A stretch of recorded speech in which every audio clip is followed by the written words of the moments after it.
The meditation pod unsealed with a hiss that cut through the silence of Fortress Vader like a blade through flesh. Mechanical locks disengaged in sequence. Click, click, click. Each sound precise, familiar. A ritual Vader had performed 1,000 times in the 9 years since this fortress rose from Mustafar's scorched earth.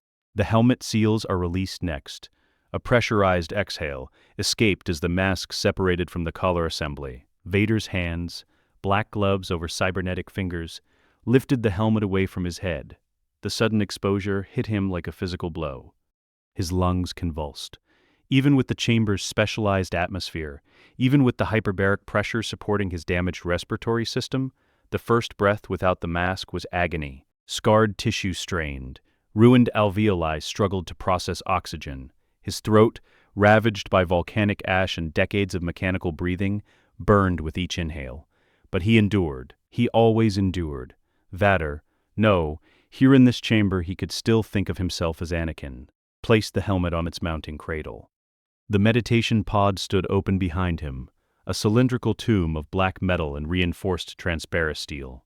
Beyond the viewports, Mustafar's lava flows painted the darkness in shifting reds and oranges. The volcanic planet's surface churned and boiled, an eternal reminder of his greatest defeat. The chamber itself was pitch black except for that hellish glow. Vader preferred it that way. Darkness concealed the extent of his disfigurement, hid the network of scars that covered every centimeter of his remaining organic tissue. In the dark, he could almost pretend he was whole. He moved to the center of the chamber. His breathing, ragged, wheezing, pathetic, echoed off the walls. The sound disgusted him. Without the respirator's mechanical rhythm to mask it, he heard the truth of what he'd become. A broken thing kept alive by machinery and spite. Vader closed his eyes. He reached inward, touching the Force as he did every night in this chamber. The dark side answered immediately, a familiar surge of cold power that filled the void where his humanity used to live. He lifted himself telekinetically, suspending his body in the center of the room, weightless, floating in darkness like a corpse in deep water. This was his meditation, his confrontation with the past. The visions came as they always did, unbidden, unwanted, inescapable. Padmé's face materialized in his mind, not as she died, though he relived that moment too, but as she lived. Her smile on Naboo, the way her hair caught sunlight during their secret wedding, the sound of her voice saying his name with love instead of fear. Anakin. Then the fire, always the fire, Mustafar's black sand beneath him. Obi-Wan's blade severing his legs, his arm, the volcanic heat igniting his robes, his flesh, his future. The screaming, his own screaming, as the flames consumed him. And worst of all, the moment before Palpatine arrived, when he'd lain there burning and thought, "I deserve this." Vader's eyes snapped open. His concentration shattered.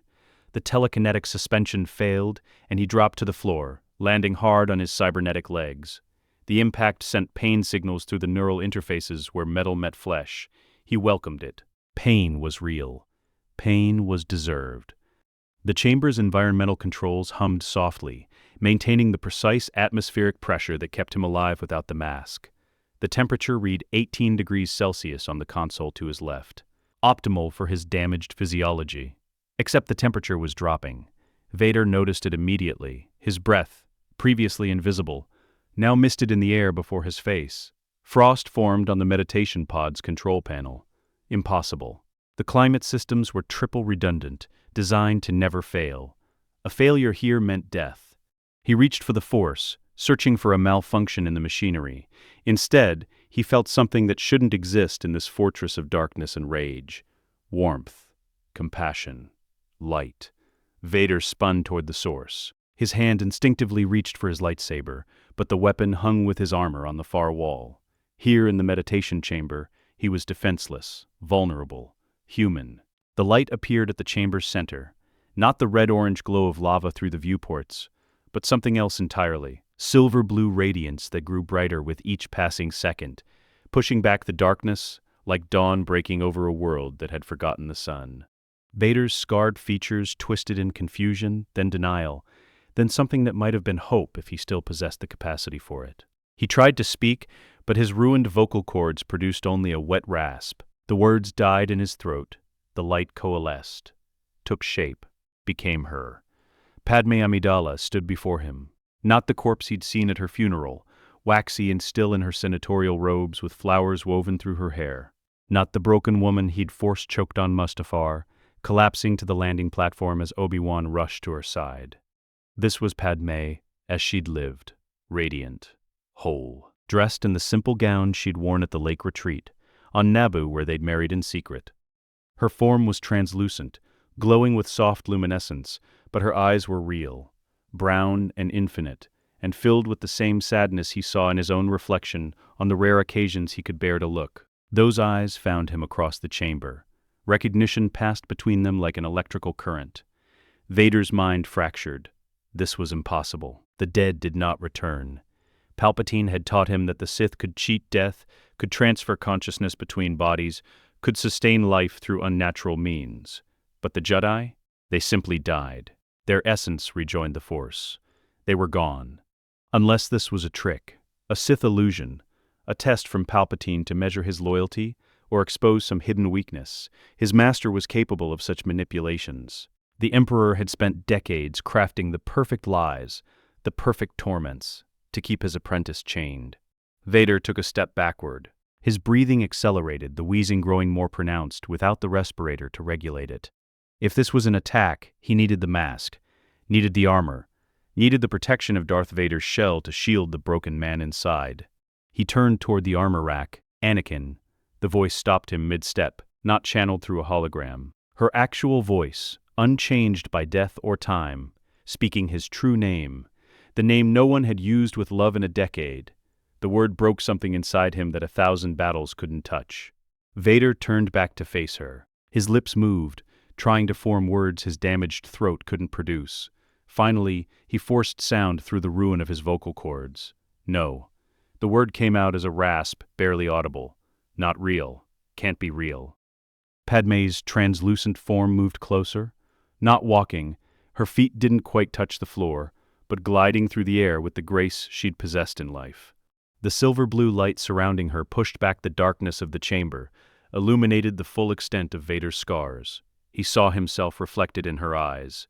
The hairless skull, the mottled burn tissue covering his head and face, the absence of eyebrows, eyelashes, any human softness, just scorched flesh stretched over bone, kept alive by machinery and the dark side's unnatural vitality. She didn't look away. "I am real," Padmé said.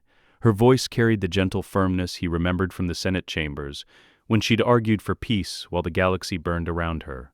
"I know you don't believe that. I know you think this is Palpatine's deception or your own madness from too many years alone. But Anakin, I am here." The motion sent pain through his neck, where cybernetic implants interfaced with organic nerve clusters. "You're dead. I killed you," Palpatine told me. His voice cracked. "He told me you died by my hand, that the last thing you felt was fear of what I'd become." He lied. The two words hung in the frozen air between them. Padmé continued, her voice never rising, never hardening into accusation. "You hurt me on Mustafar.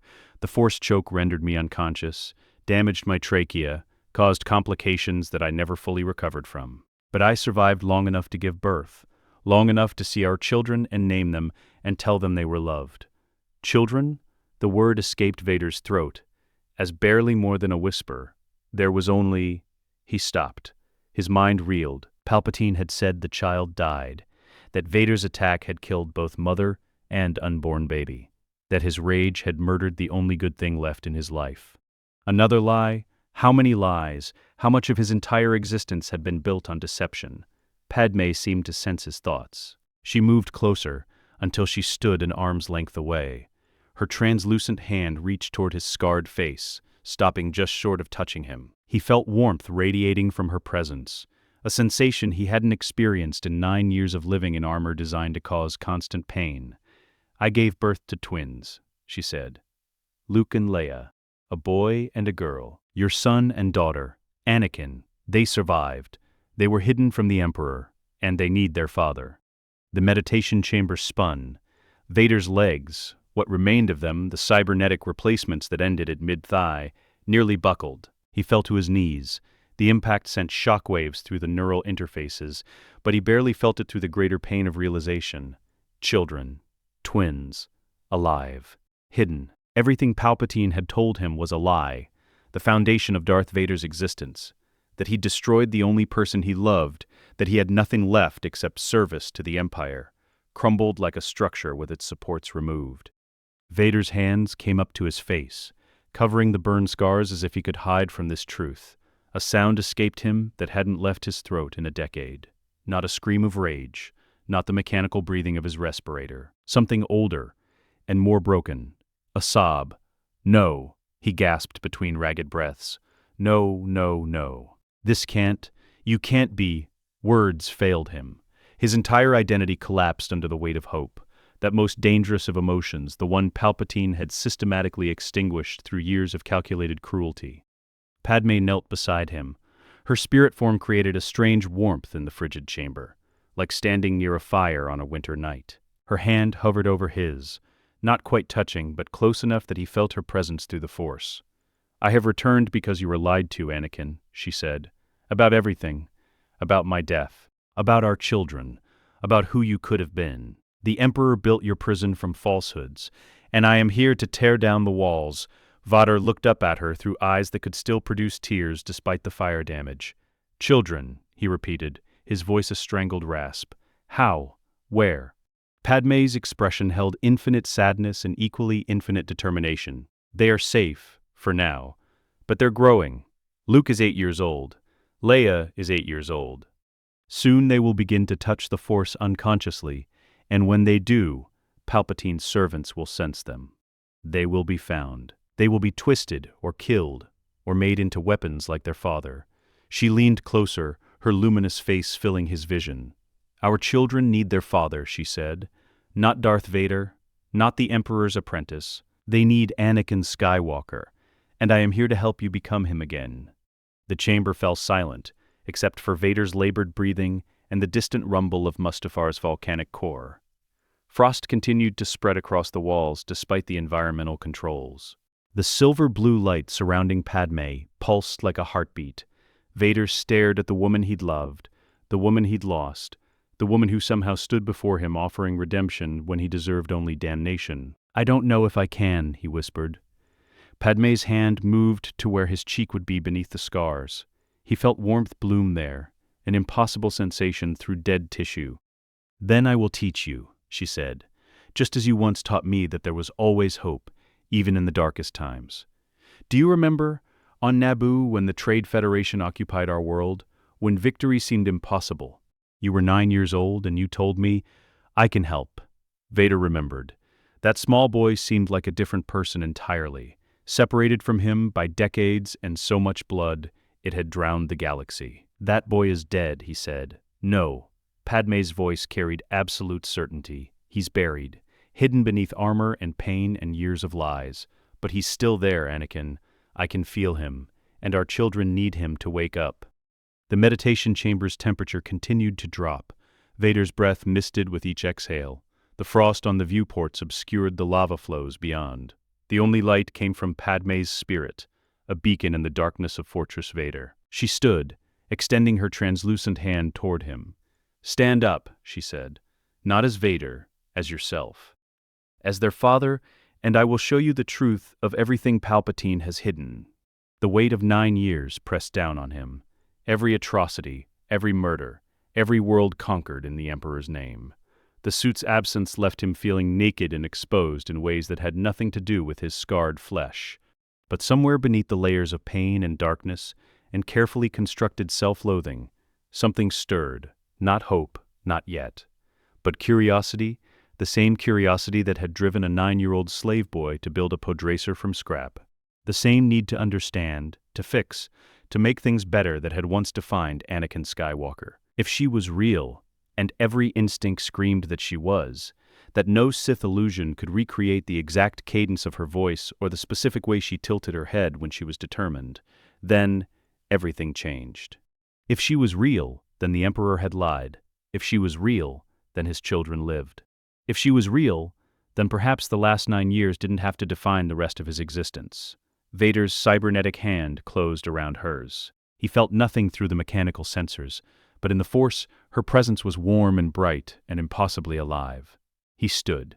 Vader stood in the center of the meditation chamber, his scarred hand still extended toward Padmé's luminous form.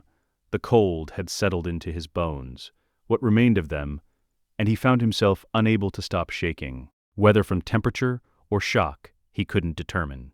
"Prove it." The words scraped from his ruined throat like gravel through broken machinery. "Prove you're real and not another of his tests."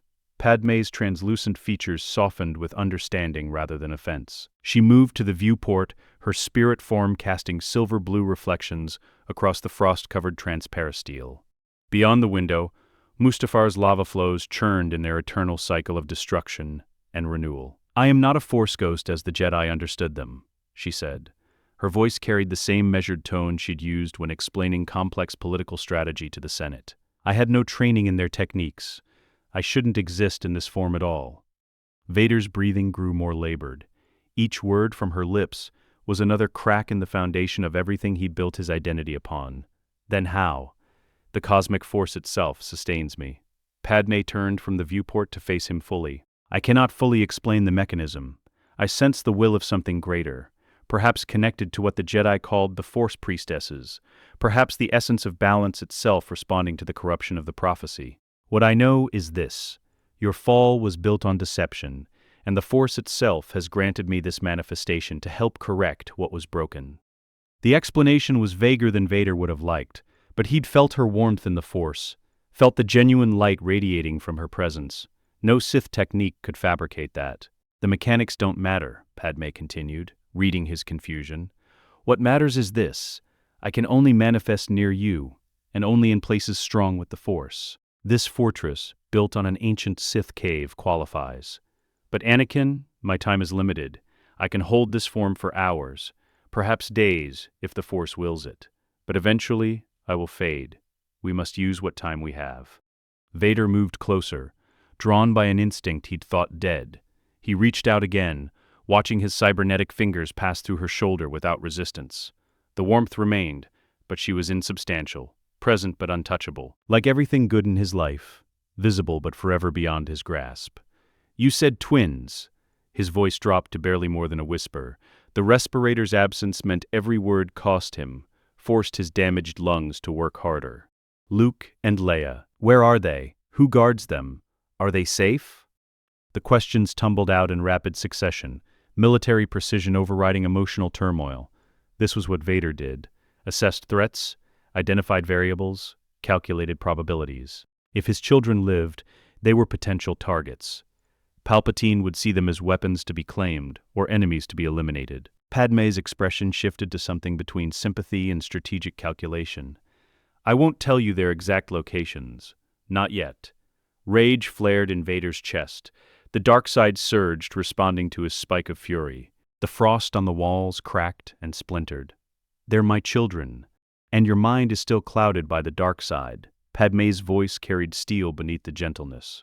"If I tell you where they are, and Palpatine probes your thoughts as he does regularly, he will know within hours. Their only protection is secrecy. Until you can shield your mind completely from his intrusions, I cannot risk exposing them." Vader hated it, but he couldn't argue against it. Palpatine did probe his thoughts, constantly testing for disloyalty or weakness.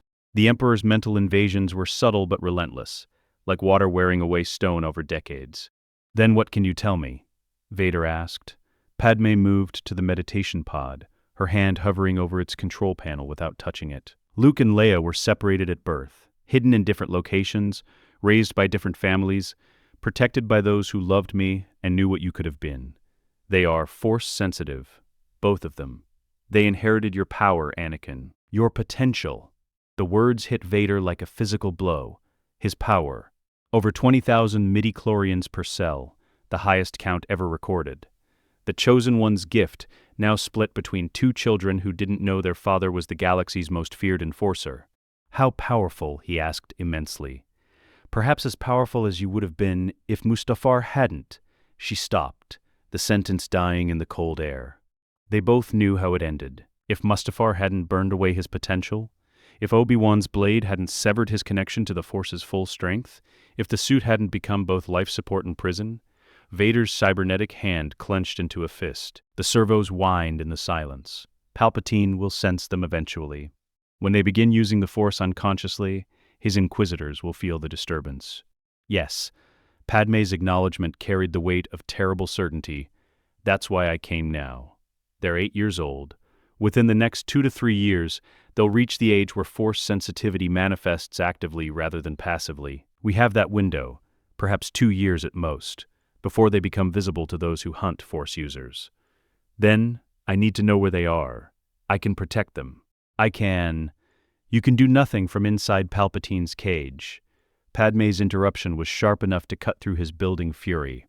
Every action you take is monitored, every decision scrutinized. The Emperor controls your suit, your resources, your very breath. You are a tool, Anakin. His tool and tools don't protect children. They eliminate threats. The truth of her words burned worse than Mustafar's flames had. Vader wanted to rage, to deny, to insist he had autonomy. But she was right. Palpatine had designed the suit with deliberate limitations. The respirator created a weakness to Force lightning. The cybernetics caused constant low-level pain to fuel dark-side aggression. Even the suit's black appearance was calculated, a walking symbol of fear and death rather than hope. Then what am I supposed to do? The question came out raw, stripped of pretense. Stand here while my children are hunted? Wait while the Emperor's inquisitors search for Force-sensitive threats? I am Darth Vader. I command the Imperial military. I can. You can dismantle his empire piece by piece, from within. Padmé moved to stand directly before him, her luminous eyes locked on his. But first you need to understand the full scope of his lies. You need to see exactly how he manipulated you, so you never fall for his deceptions again. The meditation pod's pressure stabilizers hummed, maintaining the atmospheric conditions that kept him alive without the helmet. He felt vulnerable, without the armor, without the mask that hid his ruined features. But vulnerability meant clarity. For the first time in 9 years, no mechanical filter distorted his perception. "Tell me," he said. Padmé's translucent form brightened slightly, as if the Force itself approved of his willingness to listen. "You remember the visions?" she began. "The nightmares that plagued you at the end of the Clone Wars? Dreams of me dying in childbirth." The memories surfaced unbidden. Vader had relived them countless times in this very chamber, torturing himself with the prophecy he'd failed to prevent. Padmé screaming his name, her hand reaching for him as life faded from her eyes. The medical droids declaring they couldn't save her. Palpatine planted those visions. Padmé's voice cut through the recollection like a surgical blade. The dreams were Force-induced nightmares, seeds planted in your sleeping mind through Sith sorcery. He needed you afraid, desperate, willing to embrace any solution he offered. Vader's world tilted. "No, I saw the future. The Force showed me. The Force showed you what Palpatine wanted you to see." Padmé's contradiction carried absolute certainty. Sith techniques can manipulate Force visions. The dark side clouds perception, twists probability into certainty, makes possible futures seem inevitable. He showed you one path, my death, and made you believe it was the only path. The implications cascaded through Vader's mind. If the visions were manufactured, then his entire justification for turning to the dark side collapsed. He betrayed the Jedi, slaughtered the younglings, helped Palpatine destroy the Republic, all to save Padmé from a death that was never guaranteed. "But you did die," his voice cracked on the word. "Eventually, after giving birth, I died of grief." Padmé's admission carried profound sadness. "The medical droids on Polis Massa said I lost the will to live. My body was physically capable of recovery from the Force choke, but my mind, my heart, couldn't survive seeing what you'd become. I died because I loved you, and love couldn't coexist with the knowledge of what you'd done." The words were knives, precise and fatal. Vader felt each one pierce through the armor of rage he'd constructed around his memories. She died because of him, yes, but not because he'd force-choked her. She died because he'd betrayed everything she believed in, everything they'd fought for together. Palpatine told me. Vader stopped, forcing himself to continue. He said the dark side could save you, that Sith techniques could prevent death. Another lie. Padmé's voice hardened.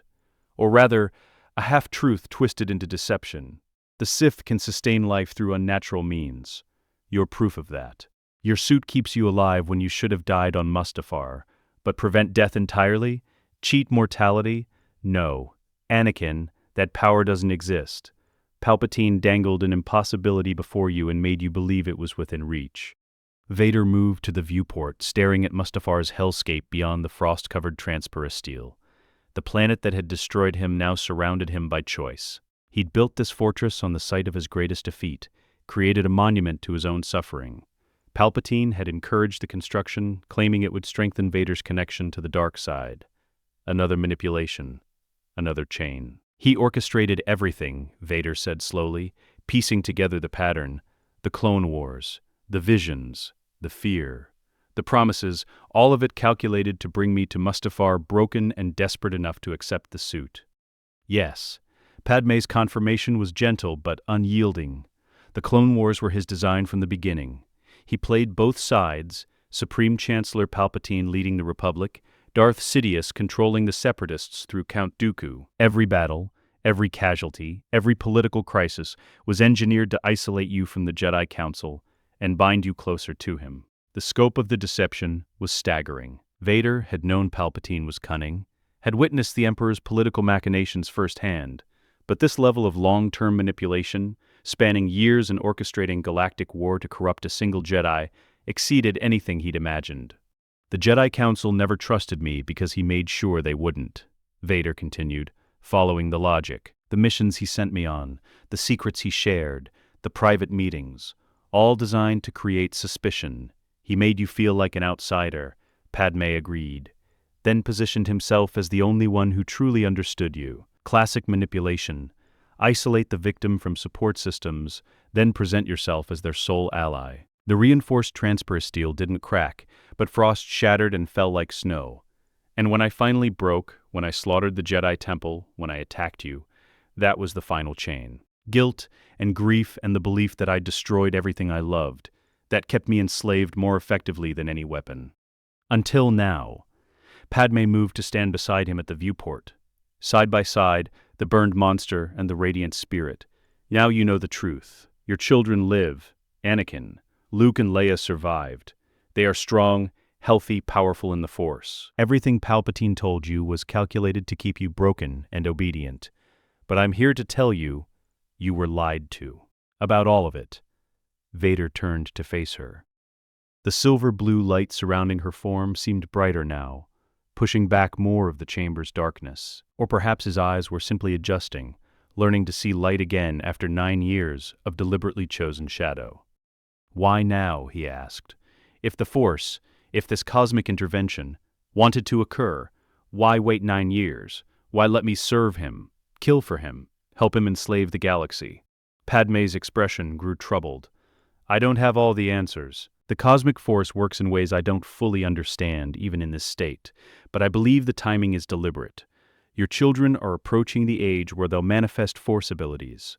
The threat is becoming immediate. And perhaps, she paused, considering her next words carefully, perhaps you needed these 9 years to fully understand the depth of Palpatine's evil, to see the Empire's cruelty firsthand. If I'd appeared the day after Mustafar, would you have believed me? Or would you have thought it another test from your new master? The question had no easy answer. Vader remembered his early years in the suit. The pain, the rage, the absolute conviction that Padmé's death justified any atrocity. He'd been a weapon then, aimed at the Emperor's enemies, finding purpose in destruction because purpose through creation had been stolen from him. Would he have listened to her spirit then? Or would he have attacked, assuming it was a rebel trick or a Jedi assault? I don't know, he admitted. But you're listening now, Padmé said. That's what matters. You're listening, and you're ready to act. The Empire is still consolidating power. The Death Star is under construction, but approximately a decade from completion. Most of the galaxy still remembers the Republic. There's still time to undo what Palpatine has built, but only if you're willing to become what he fears most. What's that? Padmé's smile carried echoes of her younger self, the queen who'd liberated Naboo against impossible odds. A traitor, a saboteur, his most powerful weapon turned against him. You have access to imperial resources, military networks, strategic intelligence that even most Moffs don't possess. You can dismantle the Empire from within, while he believes you're still his loyal apprentice. The strategy was sound. Vader's tactical mind immediately began calculating possibilities, resource diversions, strategic failures, intelligence leaks to rebel cells, all of it hidden beneath continued displays of ruthless efficiency. But there was a critical flaw. He'll sense the betrayal, Vader said. Palpatine probes my thoughts constantly. I can hide surface deceptions, but a long-term campaign of sabotage? Eventually he'll notice the pattern. Then you'll need to learn to shield yourself better than you ever have before. Padmé's translucent hand moved toward his scarred face. Warmth radiated from her presence, an impossible sensation that his nerve-damaged skin shouldn't be able to process. The dark side clouds and obscures, but it also makes you predictable. Palpatine expects rage and pain from you. He expects the broken slave, not the calculating general. You need to give him what he expects on the surface, while burying your true intentions beneath layers he won't think to penetrate. I was never good at deception, Vader said. It had been Anakin's greatest weakness, his emotions always visible, his thoughts written across his face. Obi-Wan had teased him about it during the Clone Wars. You'll learn, Padmé's voice carried absolute confidence, because your children's lives depend on it, and I will help you. Every night in this chamber, we'll practice. I'll teach you to hide your thoughts the way I hid political strategies from opponents in the Senate. You were a brilliant general, Anakin. Now you need to become a brilliant spy. The meditation chamber fell silent, except for Vader's labored breathing and Mustafar's distant volcanic rumble. The frost on the walls had stopped spreading, reaching an equilibrium with Padmé's warming presence. Light and dark, balanced in this single room. Vader looked at his reflection in the viewport. Scarred flesh, cybernetic limbs, the physical evidence of Mustafar's destruction. But beneath that exterior, inside the broken body, a mind that had commanded armies, a tactical genius that had won battles against impossible odds. That mind was still there. Palpatine hadn't burned it away. If I do this, Vader said slowly, if I turn against the Emperor, it cannot be half measures. I'll need to destroy him completely. His inquisitors, his royal guards, his networks of informants and dark-side cultists. Every piece of his power structure dismantled so thoroughly that when he finally dies, the Empire dies with him. Total war, but fought in shadows until the moment of final confrontation. You can't face him openly, not yet. His mastery of the Force exceeds yours, and your suit makes you vulnerable to his lightning. We need to weaken him first, strengthen the rebellion, position every advantage before the final strike. The rebellion. Vader spoke the word with dark amusement. You want me to aid the people I've been hunting for 9 years. I want you to aid your children's future. Padmé corrected. The rebellion is secondary. But a galaxy free of Palpatine's tyranny is where Luke and Leia deserve to grow up. So yes, you'll feed the rebellion intelligence, divert resources, sabotage Imperial operations, all while maintaining your cover as the Emperor's enforcer. The hypocrisy of it struck Vader with bitter clarity. He would wear the mask of Darth Vader, symbol of Imperial terror, while secretly undermining everything that symbol represented. He would kill when necessary to maintain his cover, even as he worked to save lives in aggregate. It was monstrous, pragmatic, necessary. He turned from the viewport to face Padmé fully. Then the Emperor dies. I will kill him. Not yet. Her correction was immediate and firm. If you attack him now, you will lose.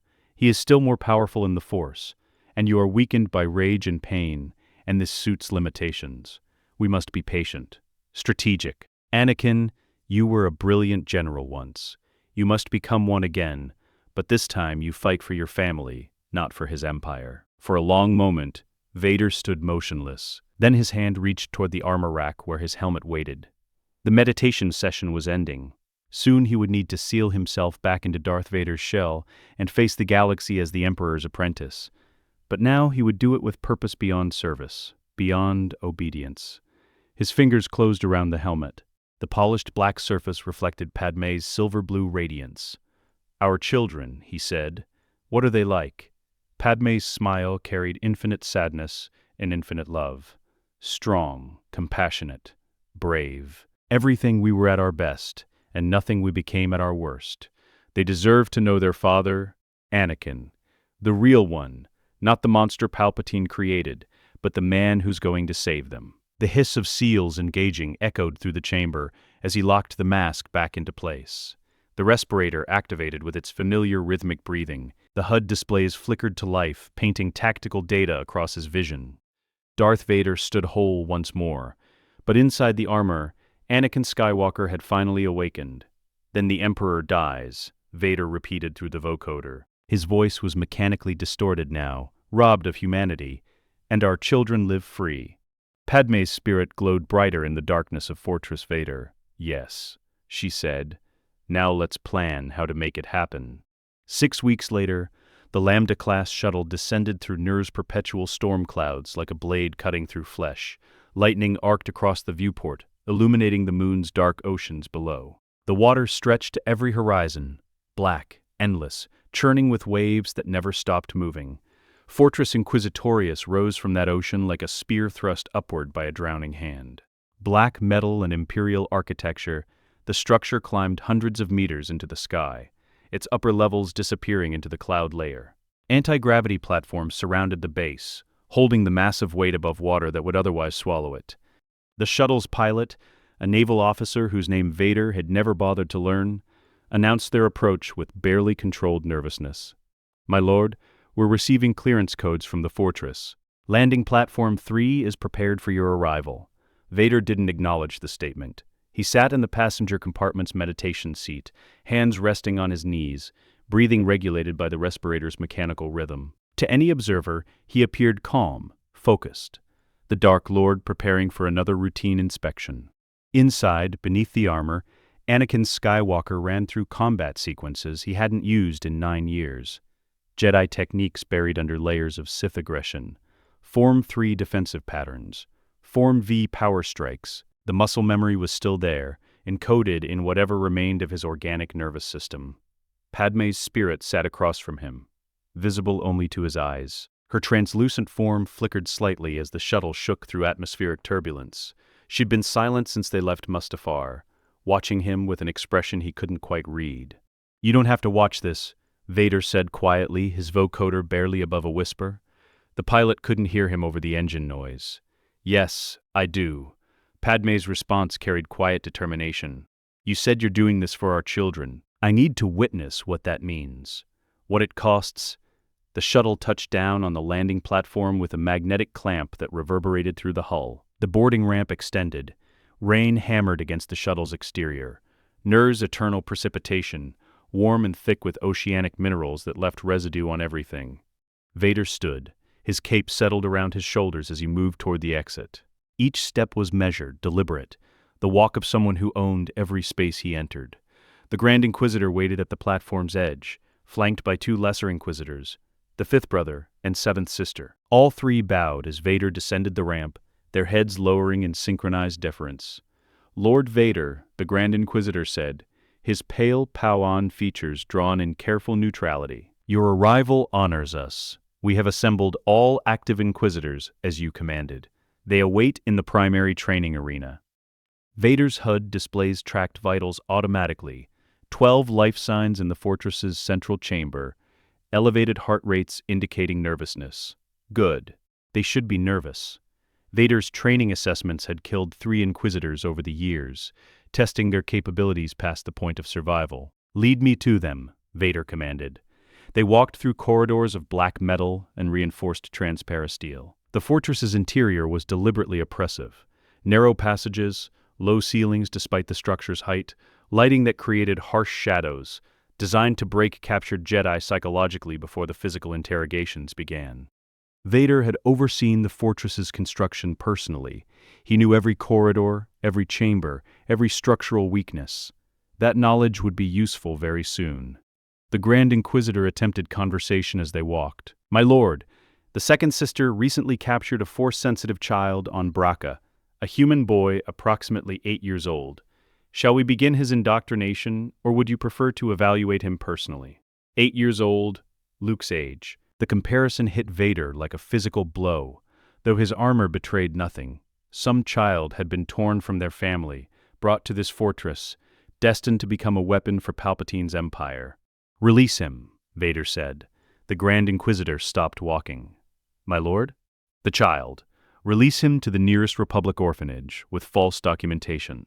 Ensure he's placed somewhere the Empire won't look for Force sensitives." Confusion rippled through the Inquisitors flanking him. This wasn't standard procedure. Vader never showed mercy to Force-sensitive children. They were either indoctrinated into the Inquisitorius or eliminated as potential Jedi threats. "Lord Vader, the Emperor's directive is clear," the Grand Inquisitor said carefully. "All Force-sensitive children are to be. The Emperor is not here." Vader's interruption was cold and absolute. "I am. Release the child within the hour, or I will release him by removing everyone who might object." The threat hung in the recycled air. The Grand Inquisitor bowed again, deeper this time. "As you command, my lord?" They continued walking. Padmé's spirit drifted beside Vader, her expression carrying approval mixed with concern. She understood what he'd just done. Saved one child while preparing to slaughter 12 adults. The mathematics of lesser evils. The training arena's doors opened before them. Circular chamber, 30 meters in diameter. Observation decks rising in tiers above the main floor. 10 Inquisitors stood at attention in formation. Second sister, fourth sister, sixth brother, eighth brother, ninth sister, 10th brother, and others whose numbers Vader had never bothered to memorize. They snapped to attention as he entered. 12 pairs of eyes tracked his movement. 12 Force sensitives trying to read his intentions through the dark side's clouded perception. The Grand Inquisitor moved to join the formation. "All active Inquisitors assembled as ordered, my lord. We await your assessment." Vader walked to the arena's center.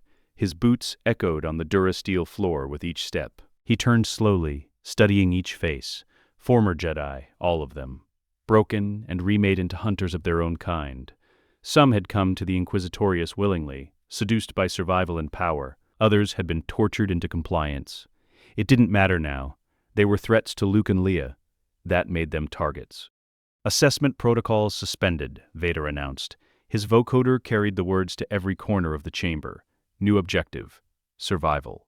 He reached out through the Force and sealed every exit. Blast doors slammed down with pneumatic hisses. Magnetic locks engaged with metallic clanks that echoed like coffin lids closing.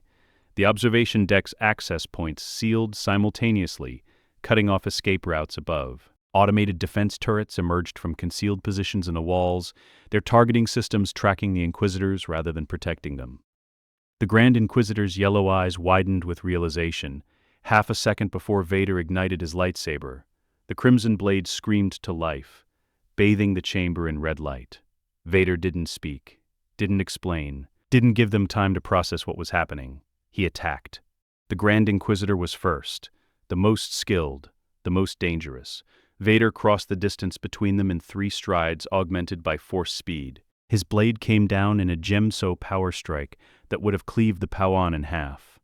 The Grand Inquisitor's double-bladed lightsaber activated in a blur, spinning in the defensive technique all Inquisitors favored. The crimson blades met with a shriek of plasma on plasma. The Pau'an was skilled. Temple Guard before the fall, trained in defensive techniques that had protected the Jedi archives for generations. But Vader had watched this technique for years, studied it, identified its weaknesses. The Grand Inquisitor spun his blade in a complex pattern, creating a near-impenetrable barrier. Vader feinted high, drawing the defensive spin upward, then struck low with a speed the Pau'an couldn't match. His blade carved through the Inquisitor's leg. The warrior stumbled. Vader's follow-up strike punched through his chest. 1 down, 11 remaining. The arena exploded into chaos. The second sister screamed, pure rage mixed with terror, and launched herself at Vader with both blades ignited. She was fast, trained in Jarkai dual-blade technique, her strikes coming from multiple angles simultaneously.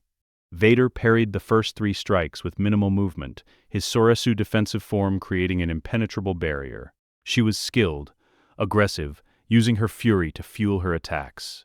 For several seconds, she pressed him back, her blades a crimson blur. Then Vader shifted tactics. He caught one of her blades with his own, locked the hilts together, and used his superior strength to force her guard open. His free hand shot forward in a force push that sent her flying backward into the arena wall. The impact stunned her.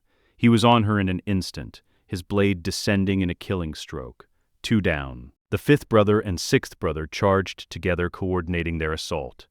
Both were large, powerful fighters who relied on strength over finesse. They attacked from opposite sides, their combined mass meant to overwhelm through sheer force. Vader met the fifth brother's overhead smash with a solid block, their blades sizzling where they connected. The impact would have driven a lesser fighter to their knees. Vader held firm, cybernetic legs anchoring him in place. While locked with the fifth brother, Vader reached out through the Force and seized the sixth brother mid-charge. The invisible grip stopped the Inquisitor cold, suspended him in midair. Vader compressed the telekinetic hold around the sixth brother's chest. Ribs cracked. The warrior gasped. Vader released the Force grip and let him drop, then spun to bisect him before he hit the ground. 3 down. The fifth brother, seeing his partner fall, pressed his attack with desperate fury. His strikes came faster, harder, each one channeling his rage into raw power. For a moment he seemed to gain ground. Vader allowed it, let the fifth brother think his aggression was working. Then, when the Inquisitor committed to a massive overhead strike, Vader sidestepped and used the Force to accelerate the fifth brother's momentum. The Inquisitor's own blade carried past Vader and into the floor, embedding itself in the durasteel. Off balance, unable to recover, the fifth brother was defenseless as Vader's blade found his back. 4 down. The seventh sister tried to flee. She ran for the sealed blast doors, igniting her lightsaber to cut through the locks. Vader reached out through the Force and dragged her backward through the air. She screamed as invisible hands gripped her torso and pulled her across the arena floor. She stopped at Vader's feet, looked up at him with yellow eyes filled with hate and fear in equal measure. "Please," she whispered. "I was only following—" His blade came down. Her head rolled away from her body. 5 down. The remaining 7 Inquisitors formed a defensive circle, lightsabers ignited, backing toward each other for mutual protection. The ninth sister, large, formidable, experienced, shouted orders trying to coordinate a combined assault. "Spread out," she commanded. "He can't defend against all of us if we attack from—" The Force surged through him, not just dark side aggression, but the full power of 20,000 midi-chlorians channeled through organic tissue and cybernetic augmentation. A section of the observation deck tore free from its moorings. 10 tons of durasteel and transparasteel ripped away from the superstructure with a groan of tortured metal. Vader brought his hand down. The debris fell like the hammer of an angry god. It crushed 2 Inquisitors simultaneously. The fourth sister disappeared beneath the impact. The 10th brother managed to dodge halfway before the debris caught his legs, pinning him. He lay trapped, both legs crushed, screaming. Vader walked over and ended the screaming with a precise thrust through the throat. 7 down. The 8th brother attempted to use the Force to protect himself, throwing up a barrier while trying to pry open a blast door. The defensive technique was well executed, properly layered with multiple failsafes. Vader attacked the floor beneath the 8th brother's feet instead. The durasteel plating tore upward in jagged strips. Metal spears impaled the Inquisitor from below, punching through his barrier because the defense only extended outward, not down. 8 down. The ninth sister charged with a roar, her massive form barreling toward Vader like a living battering ram. She was physically imposing, her species naturally large and strong. Her lightsaber swept in wide arcs, designed to use her reach advantage. Vader didn't meet her strength with strength. He ducked under her first swing, rolled past her second, came up inside her guard where her size became a liability. 3 quick strikes, stomach, chest, throat. She fell like a toppled tree. 9 down. 3 Inquisitors remained, younger, less experienced, barely into their 20s. They huddled together, lightsabers raised but trembling. One was crying behind their mask. Vader approached slowly.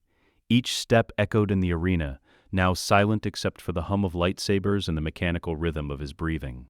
"Lord Vader, please," one of them begged. A human female, her voice breaking. "We serve the Emperor. We serve you. Why are you doing this?" Vader stopped 2 meters away. Behind him, invisible to the Inquisitors, Padmé's spirit watched with an expression of profound sadness. "You hunt Force-sensitive children," Vader said. His vocoder made the words mechanical, emotionless. "You take them from their families, you break them or kill them. That ends now." "We only follow orders," another Inquisitor said desperately. The Emperor commands, we obey. Just like you. I am nothing like you. The words came out colder than Noor's ocean depths. You chose this. You saw what the Empire does and decided it was acceptable if it meant survival. You're not victims. You're collaborators. The three Inquisitors raised theirs in desperate defense. The final confrontation lasted 12 seconds. Vader dismantled their guards with practiced efficiency, using Form V power strikes to overwhelm their defenses, while mixing in Form 3 precision parries when they attempted counterattacks. He was careful, deliberate. Each strike meant to disable first, then finish. Not out of mercy, but out of thoroughness. First Inquisitor, blade through the heart. Second Inquisitor, decapitated. Third Inquisitor, bisected at the waist. 12 down. 0 survivors. Vader stood alone in the arena, surrounded by corpses. His armor was scorched in several places where lightsaber strikes had come close. His respirator wheezed slightly harder, the exertion pushing his damaged lungs to their limits. Silence filled the fortress, except for the distant crash of waves against the structure's foundation. Padmé's spirit materialized beside one of the bodies, the youngest Inquisitor, the one who'd been crying. Her translucent hand hovered over the corpse's face. They were so young, she whispered, old enough to hunt children. Vader's response was flat. Old enough to kill.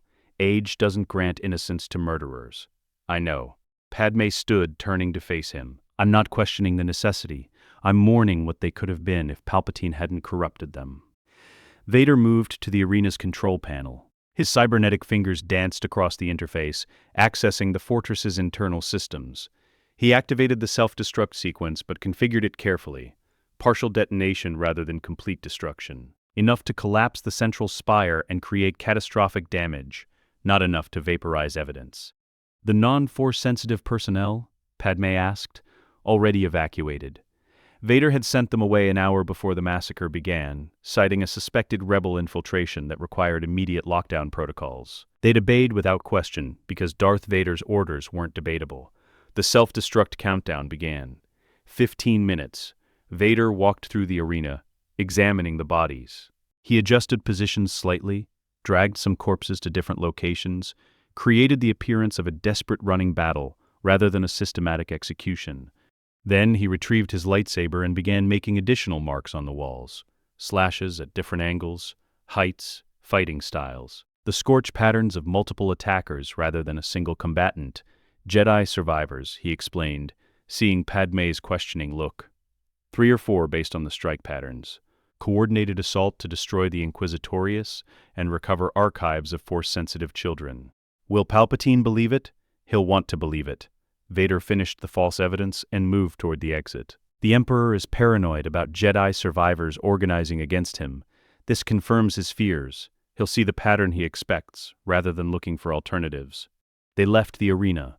The countdown continued. 10 minutes remaining. Vader made his way to the fortress's data archives. He accessed the central computer, downloading lists of Force-sensitive individuals across the galaxy. Children the Inquisitors had been tracking. Families marked for future kidnapping. He encrypted the data and transmitted it to a secure drop point, where rebel intelligence could eventually find it. Another gift to the growing rebellion. Another small act of sabotage, disguised as loyal service. 5 minutes. Vader reached his shuttle. The pilot looked relieved to see him alive. My lord, the fortress systems are showing critical failures. We should depart immediately. Launch. The order was simple and absolute. The shuttle lifted off as the fortress began to shake. Structural supports failed with groans of tortured metal. The ocean below churned as anti-gravity platforms malfunctioned, unable to hold the massive weight above water. Vader watched through the viewport as Fortress Inquisitorius collapsed. The central spire crumpled like a flower closing for the night. Sections broke away and plunged into the dark ocean. With tremendous splashes, secondary explosions rippled through the structure as power systems overloaded. Within 2 minutes, the fortress was gone, swallowed by Noor's lightless depths. 12 Inquisitors dead. The Emperor's Force-sensitive hunting apparatus destroyed. One 8-year-old child released to freedom instead of indoctrination. The mathematics of lesser evils. Padmé's spirit sat across from Vader in the passenger compartment. She looked exhausted despite having no physical form to tire. The silver-blue glow surrounding her seemed dimmer than before. Does it get easier? She asked quietly. The killing. Vader considered lying, decided against it. No, but necessary doesn't require easy. You saved one child today. That matters. I slaughtered 12 Force sensitives who could have been redeemed. Vader's vocoder stripped emotion from the statement, leaving only fact. The arithmetic isn't favorable. The 12 were already lost. The child wasn't. Padmé's logic was politician's logic. Utilitarian, focused on achievable outcomes rather than impossible ideals. You can't save everyone, Anakin. You can only save who's in front of you. The shuttle broke through Nur's atmosphere into the clean darkness of space. Stars appeared in the viewport, cold and distant, and uncaring about the violence that had just occurred on the moon below. Vader's HUD displayed incoming transmissions. Imperial Command wanted reports on the fortress's destruction. Soon he would need to file official documentation, claim he barely escaped a Jedi assault, provide evidence of the coordinated attack. Another performance in the long deception, but for now, in the quiet of the shuttle cabin, he allowed himself a moment of truth. One child saved, he said to Padmé, against how many I've killed over the years. Every journey begins with a single step. Her response was gentle but firm. You took that step today. Tomorrow you'll take another. And eventually, when this is over, maybe the steps toward redemption will outnumber the steps toward damnation. Vader didn't believe that. Redemption seemed like a word from a language he no longer spoke. But he had children, Luke and Leia, 8 years old, growing up safe because today their father had eliminated 12 threats to their existence. That would have to be enough. The shuttle jumped to hyperspace. Nur disappeared behind them, its oceans already beginning to reclaim the wreckage of Fortress Inquisitorius. Inside his armor, Anakin Skywalker closed his eyes and prepared for the next phase of his war. The Imperial Palace data center occupied 3 subterranean levels beneath Coruscant's surface. Vader walked through corridors lined with servers, millions of processing units managing the logistics network that fed the Empire's war machine. The air was cold, regulated to precise temperatures for optimal computer performance. Tech specialists in gray uniforms moved between terminals, none daring to meet his gaze. His boots echoed on polished floors as he approached the Supreme Commander's secure access terminal. 2 Red Guards flanked the entrance, their force pikes held at attention. They stepped aside without acknowledging him. Vader's clearance was absolute, the door sealed behind him with a hiss of pressurized atmosphere. The chamber beyond was spartanly furnished. A single chair, a holographic interface array, and walls lined with data screens displaying real-time Imperial operations across the galaxy. Fleet movements, supply chains, manufacturing outputs, financial transfers, the entire infrastructure of Palpatine's tyranny quantified and catalogued. Vader sat, the chair's mechanical systems adjusted to accommodate his armor's weight and cybernetic bulk. He placed both hands on the interface controls, one organic beneath a black glove, one purely mechanical, and initiated the biometric authentication sequence. The system scanned his palms, his retinas through the helmet's optical sensors, even the distinctive pattern of his respirator's breathing rhythm. 3 layers of verification that couldn't be forged or bypassed. Access granted. Supreme Commander clearance activated. The holographic displays expanded, filling his vision with data. Vader's cybernetic fingers moved across the controls with practiced efficiency, navigating through layers of classified information that even most Grand Moffs couldn't access. Padmé's spirit materialized beside the terminal, studying the streaming data with the focused attention she'd once applied to Senate budget reviews. This is everything? Everything the Emperor allows me to see, Vader corrected. He pulled up the military logistics network, a sprawling web of supply routes connecting thousands of Imperial facilities across the galaxy. Palpatine controls the absolute core, his personal projects, his deepest secrets. But the day-to-day operations of the Empire? Those require delegation. I am that delegation.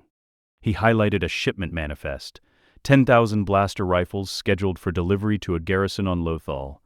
Standard equipment transfer approved 3 weeks ago, currently in transit aboard the bulk freighter Redemption's Call. Vader's fingers danced across the interface.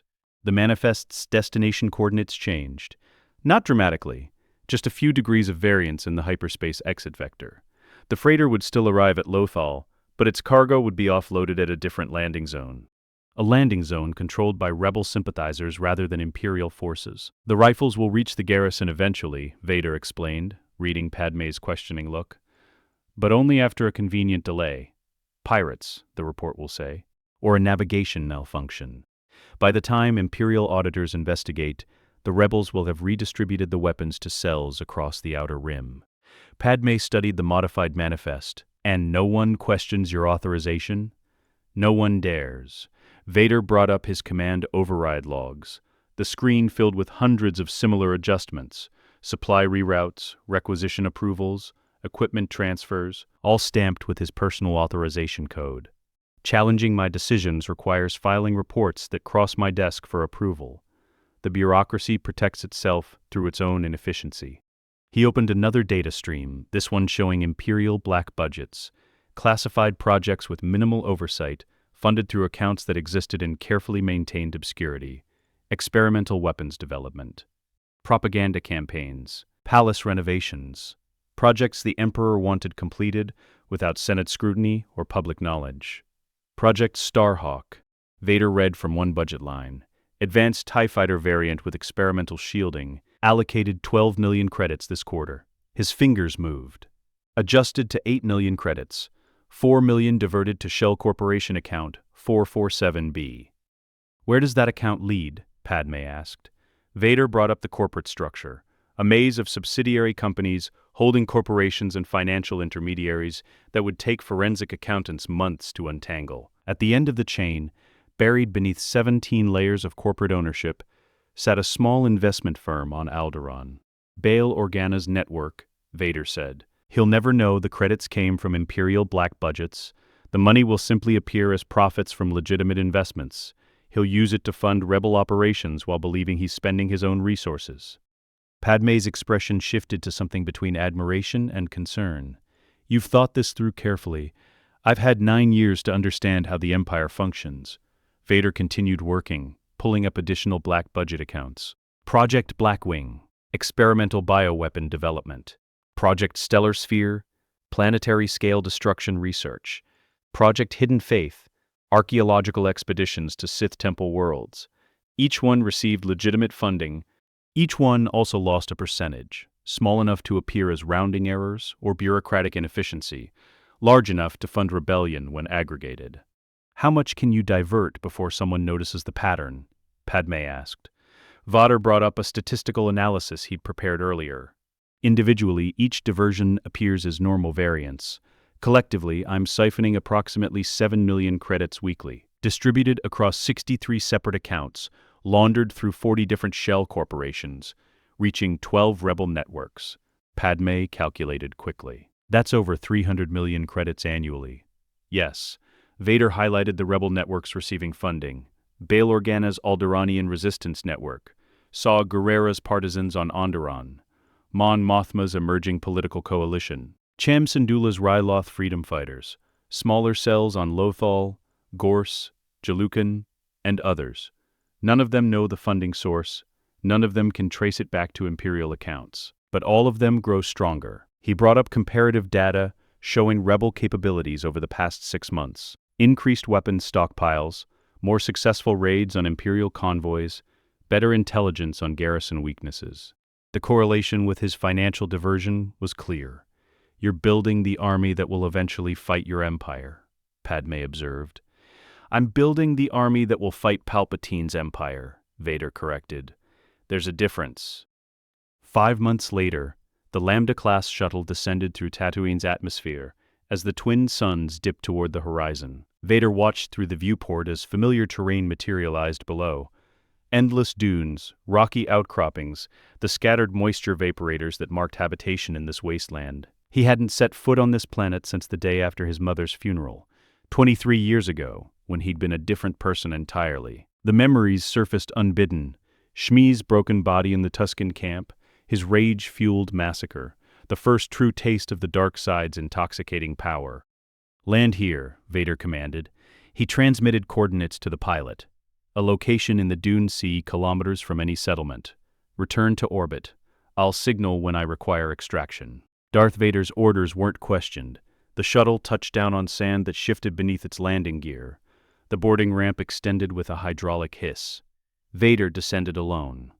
Padmé's spirit materialized beside him as his boots touched Tatooine's surface for the first time in over 2 decades. The heat hit him immediately, his armor's climate control systems compensating for the temperature differential, struggling to maintain optimal internal conditions.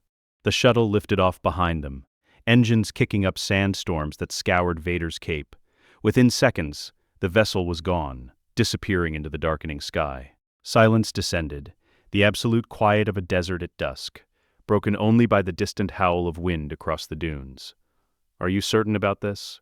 Padmé asked. Her translucent form seemed more solid here, as if Tatooine's strong connection to the Force, the place where Anakin Skywalker had been born, strengthened her manifestation. "No," Vader's vocoder made the admission mechanical, stripped of the uncertainty behind it. "But I need to see him, even if he doesn't know I'm there." They walked across the sand, Vader's heavy boots leaving deep impressions while Padmé's spirit form left none.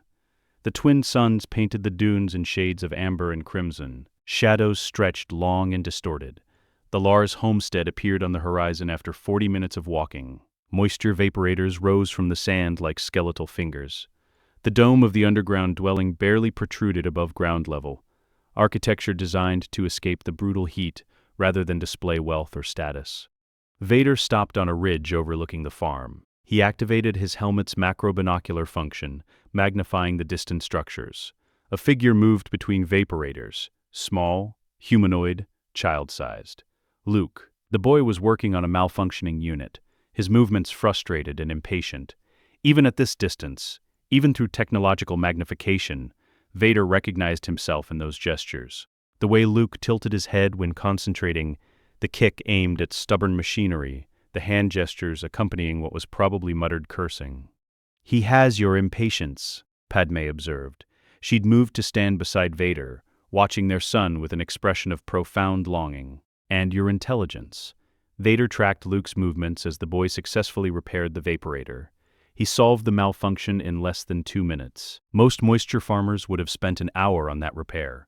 Another figure emerged from the homestead. Owen Lars.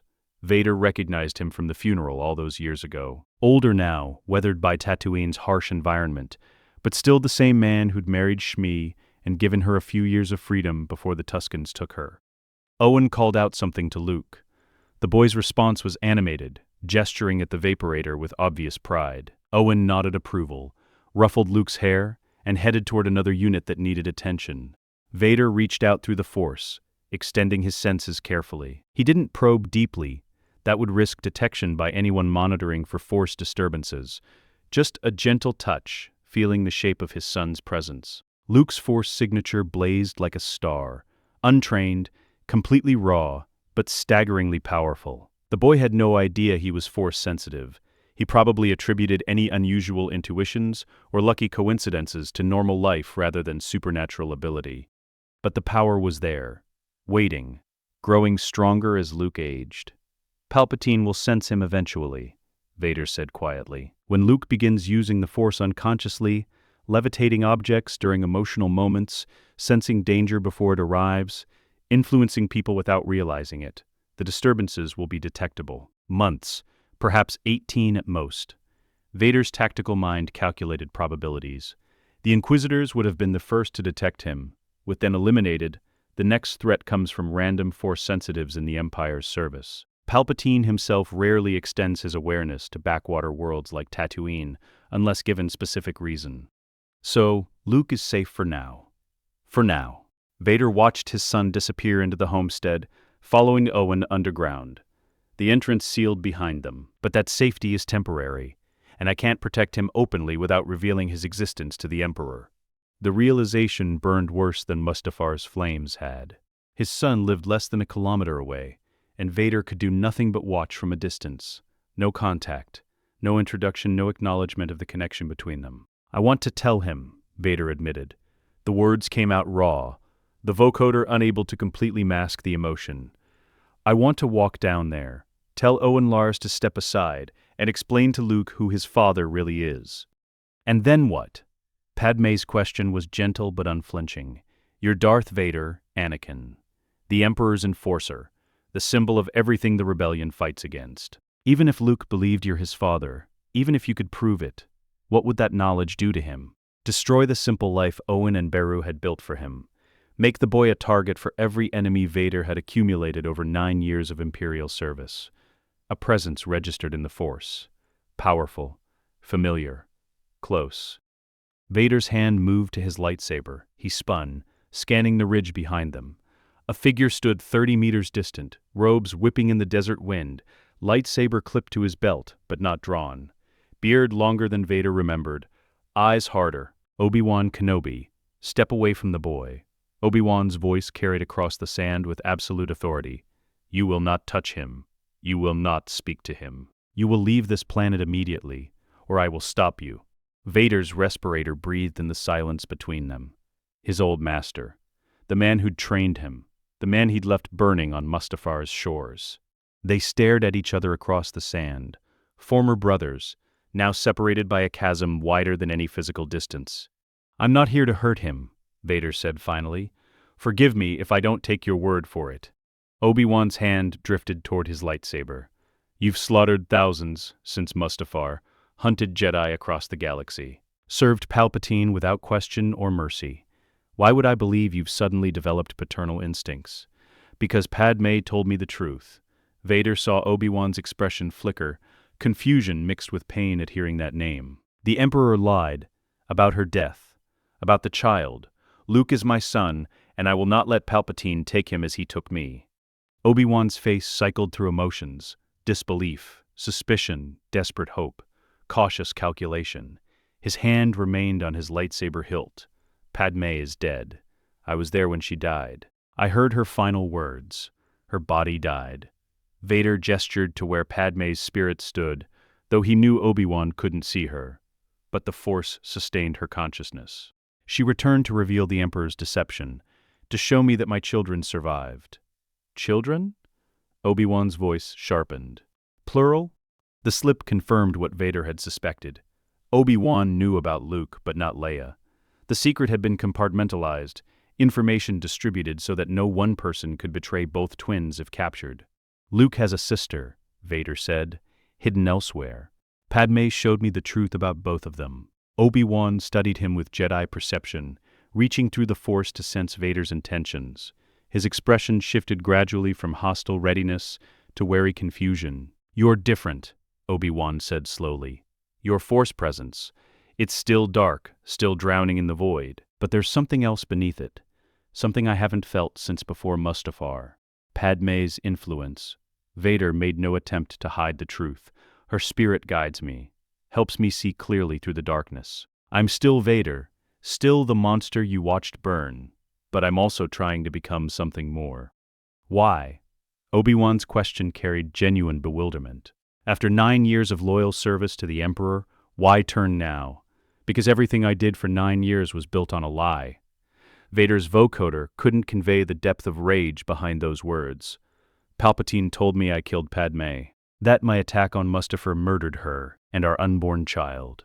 That guilt chained me more effectively than any weapon, but she survived long enough to give birth, long enough to name our children. She died of grief, not my violence.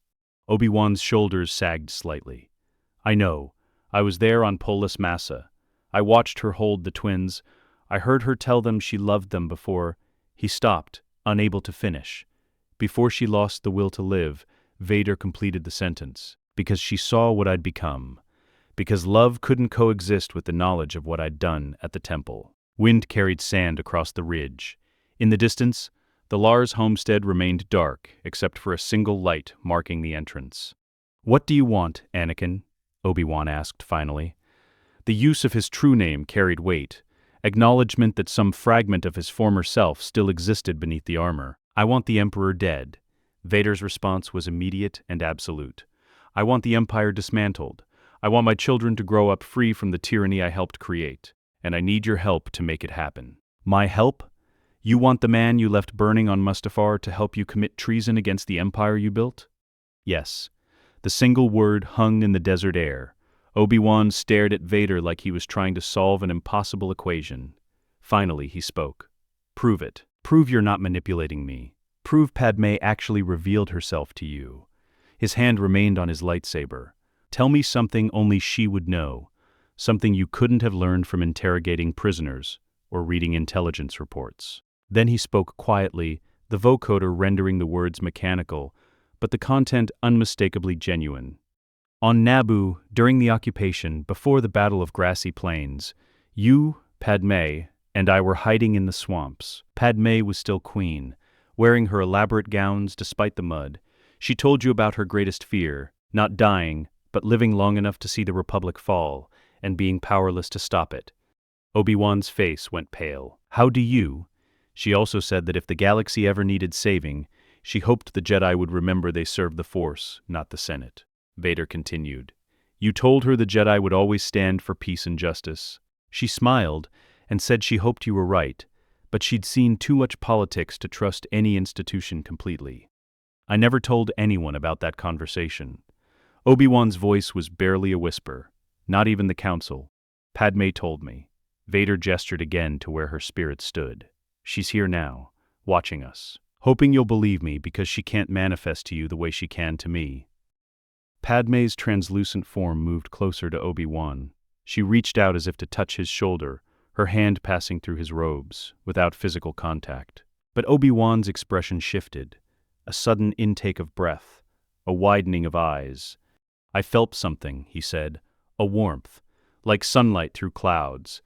Padmé's presence in the Force always felt like that. Not because I deserve it, but because Luke and Leia deserve a father willing to destroy the Empire to protect them. Obi-Wan was silent for a long moment. His hand fell away from his lightsaber. When he spoke, his voice carried exhaustion beyond physical tiredness. "What do you need from me?" "Time." Vader turned back toward the Lars homestead. "I'm dismantling the Empire from within, diverting resources to the rebellion, eliminating threats to my children. But it will take months before I'm ready to face Palpatine. I need you to continue protecting Luke. Keep him hidden. Keep him safe. And when the time comes, when the Emperor is dead, help him understand who his father was." "You're asking me to lie to him. I'm asking you to protect him." Vader's correction was firm. "Luke can't know about me until the Empire falls. If he does, he'll either try to find me or try to kill me. Either option exposes him to Palpatine. So yes, I'm asking you to lie. For his sake, not mine." Obi-Wan looked toward the homestead where his former apprentice's son slept, unaware that his father and former master stood on a ridge debating his future. "If you fall back to darkness," Obi-Wan said slowly, "if you betray this mission, or lead the Emperor to Luke, I will kill you. I failed to do it properly on Mustafar. I won't fail again." "I know." Vader accepted the threat without flinching. "If I become the monster again, you'll be doing Luke a favor. And if you succeed, if you actually destroy Palpatine and free the galaxy," Obi-Wan's question carried desperate hope mixed with deep skepticism. "Then I'll tell Luke the truth myself." Vader's vocoder couldn't mask the weight of that promise. "I'll explain what I was, what I did, what his mother sacrificed, and I'll let him decide whether his father deserves forgiveness or execution." Obi-Wan studied Vader's masked face for a long moment. Then he nodded slowly. "I'll protect him. I'll keep your secret. But Anakin, Vader, whoever you are now, don't make me regret this." "I won't." Vader activated his comm unit, signaling the shuttle to return for extraction. "Tell Luke about me when the time is right. Not the monster, not the hero, just the man who fought to give him a future." "And what should I tell him his father was like?" Vader looked at Obi-Wan, the man who'd trained him, the closest thing to a father he'd ever known after leaving Shmi, the brother he'd betrayed on Mustafar. "Tell him his father was a good pilot who made terrible choices." Vader's response came quietly. "Tell him the galaxy almost broke him, but love brought him back. Tell him," his vocoder crackled slightly, "tell him that his father died so he could live free." The shuttle appeared on the horizon, engines glowing in the darkness. Vader turned to leave, then stopped. "One more thing," he said. "The boy working on vaporators, does he dream of being more than a moisture farmer?" A sad smile crossed Obi-Wan's face. "Every day, he stares at the stars and talks about becoming a pilot, leaving Tatooine, finding adventure beyond the sand. He has my restlessness." Vader's observation carried something that might have been pride. "Let him keep dreaming, Obi-Wan. When this is over, When the Empire falls, he'll have a galaxy worth flying through. The shuttle landed 50 meters away. Sandstorms erupted from its engines. Vader walked toward it, cape whipping in the artificial wind. Padmé's spirit remained on the ridge with Obi-Wan for a moment. The Jedi couldn't see her, but perhaps he felt her presence, that characteristic warmth, the sunlight through clouds sensation he'd described. Then she turned and followed Vader to the shuttle. As the boarding ramp closed behind them, Vader took one last look through the viewport at the Lars homestead. A single light still burned, marking where his son slept, dreaming of stars and freedom. "He doesn't know I exist," Vader said to Padmé, "but you know he exists." Her spirit glowed softly in the shuttle's dim interior. "And you're fighting for him. That's what matters." The shuttle lifted off, leaving Tatooine behind. Below, on the ridge, Obi-Wan Kenobi watched until the vessel disappeared into hyperspace. Then he turned and walked back toward the homestead, carrying secrets that would shape the galaxy's future and a burden heavier than Tatooine's twin suns. Inside the Lars homestead, Luke Skywalker dreamed of flying among the stars, unaware that his father had just promised to tear down an empire to make those dreams possible. 6 months after the Inquisitor's fall, the priority transmission arrived while Vader was aboard the Devastator, coordinating fleet movements in the Atravis sector. His comm station's holographic display activated without warning. The Imperial seal materialized in crimson light, followed by a single line of text. "Imperator commands your immediate presence. Coruscant, no delay." Vader stared at the message. No explanation, no context, no indication of purpose. Just the summons, delivered with the absolute authority of a man who expected instant obedience from every being in the galaxy. Padmé's spirit materialized beside his command chair, reading the message over his shoulder. This is different from his usual communications. Yes, Vader's tactical mind analyzed the deviation from pattern. Palpatine typically used holographic conferences for routine matters, reserving personal audiences for critical missions or significant failures. The lack of stated purpose suggested neither. He's testing something, or he's discovered something and wants to observe my reaction in person. Could he know about the sabotage? If he knew with certainty, he wouldn't summon me to his throne room.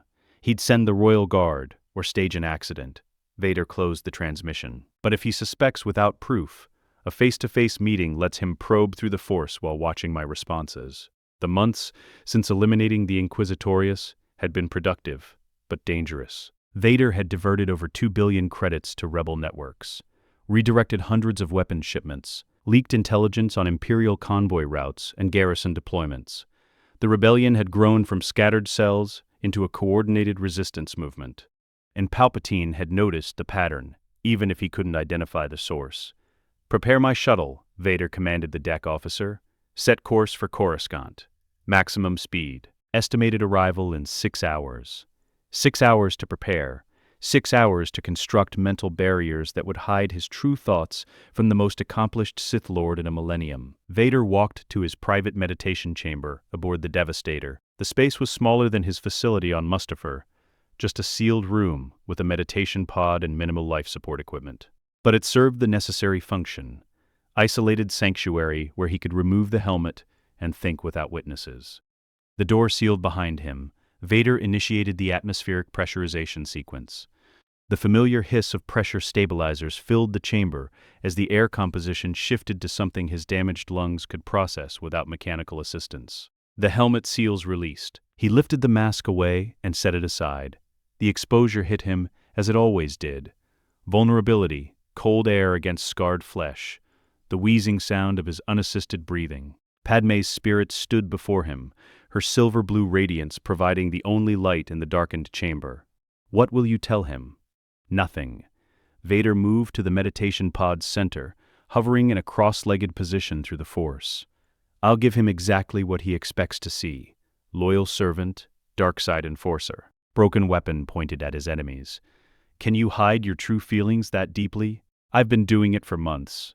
Vader closed his eyes, reaching inward to examine his own mental architecture. "Every time I divert Imperial resources, every time I leak intelligence to rebels, every time I think about Luke and Leia, I bury those thoughts beneath surface layers of acceptable darkness." He began constructing the mental barriers methodically. Surface thoughts first: recent Imperial operations, successful rebel captures, the satisfaction of enforcing Palpatine's will. These would be the outermost layer, what Palpatine encountered first during his Force probes. Beneath that, acceptable doubts and frustrations, annoyance at bureaucratic inefficiency, impatience with incompetent officers, the constant physical pain from his cybernetic systems. All true, all documented in his behavior patterns, all expected from Darth Vader. Deeper still, the carefully managed darkness, rage at his limitations, hatred for the suit that kept him alive while causing constant agony. The fear, yes, Sith felt fear, especially apprentices who knew their masters would eventually try to replace them, that Palpatine would one day decide Vader had outlived his usefulness. And at the core, buried beneath layers Palpatine wouldn't think to penetrate, the truth, Padmé's return, his children's existence, the sabotage campaign, the alliance with Obi-Wan, the plan to destroy the Emperor and dismantle the Empire. "Show me," Padmé said. "Let me see what you're constructing." Vader extended his consciousness toward her, through the Force. The connection was strange. She existed partially in the living Force, and partially beyond it, her spirit sustained by the cosmic force through mechanisms neither of them fully understood. But the bond allowed her to perceive his mental landscape. She studied his defenses for several minutes before speaking. "It's good. Layered. Each level reinforces the one above it. But Anakin? There's a problem." "What?" "The foundation is too stable." Padmé moved closer, her translucent hand hovering over his scarred chest.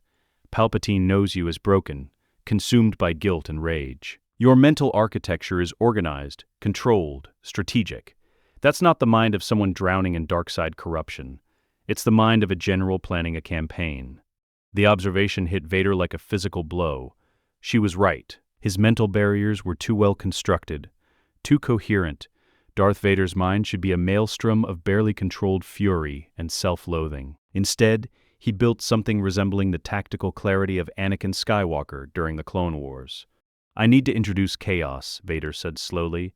"Make the organization look like dysfunction. Can you do that without compromising the actual defenses?" "Yes." Vader began restructuring. He kept the same layers but scrambled their presentation. Intrusive memories of Mustafar pushed to the surface, interrupting coherent thought patterns. Flashes of rage directed at random targets, the constant awareness of physical pain bleeding through every mental process. It was like taking a precisely organized military database and formatting it to look like the ravings of a damaged mind. The information remained intact beneath the surface chaos, but any observer would see only fragmentation and barely functional thinking. Padmé watched the transformation with visible concern. "You're making yourself appear more broken than you are." "I'm making myself appear as broken as Palpatine needs me to be." Vader opened his eyes. "The Emperor designed this suit to cause pain because pain fuels the dark side. He expects that pain to dominate my consciousness. If I appear too functional, too clear thinking, he'll know something has changed.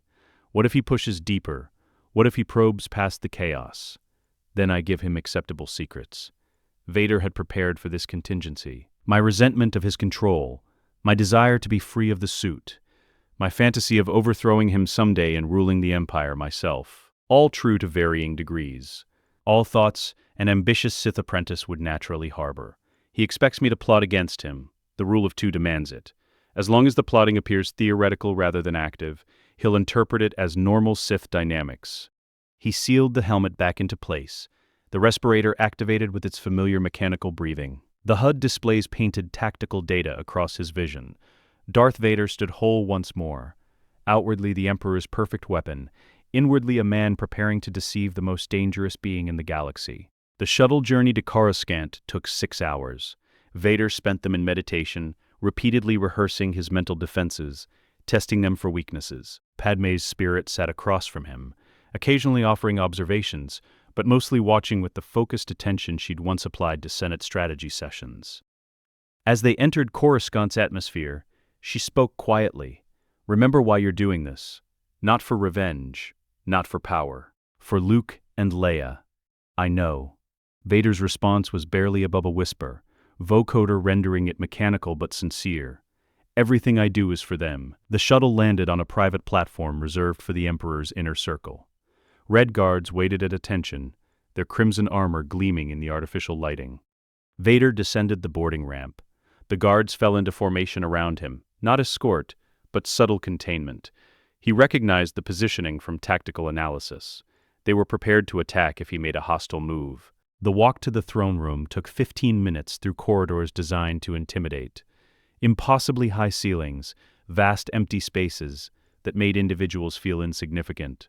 Lighting that created harsh shadows and left faces partially obscured. Every architectural choice calculated to psychologically dominate anyone approaching the Emperor's seat of power. Vader had walked this path hundreds of times. Today, each step felt like approaching an execution. The throne room doors opened before him. The chamber beyond was exactly as he remembered.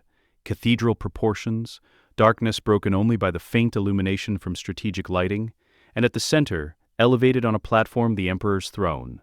Palpatine sat motionless, hooded, hands steepled before him. His yellow eyes glowed in the shadow of his cowl. He didn't acknowledge Vader's entrance, letting the silence build. Vader crossed the vast distance to the throne platform. His boots echoed on polished floor.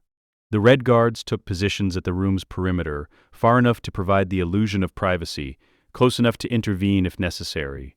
He stopped at the prescribed distance, 10 meters from the throne, and knelt.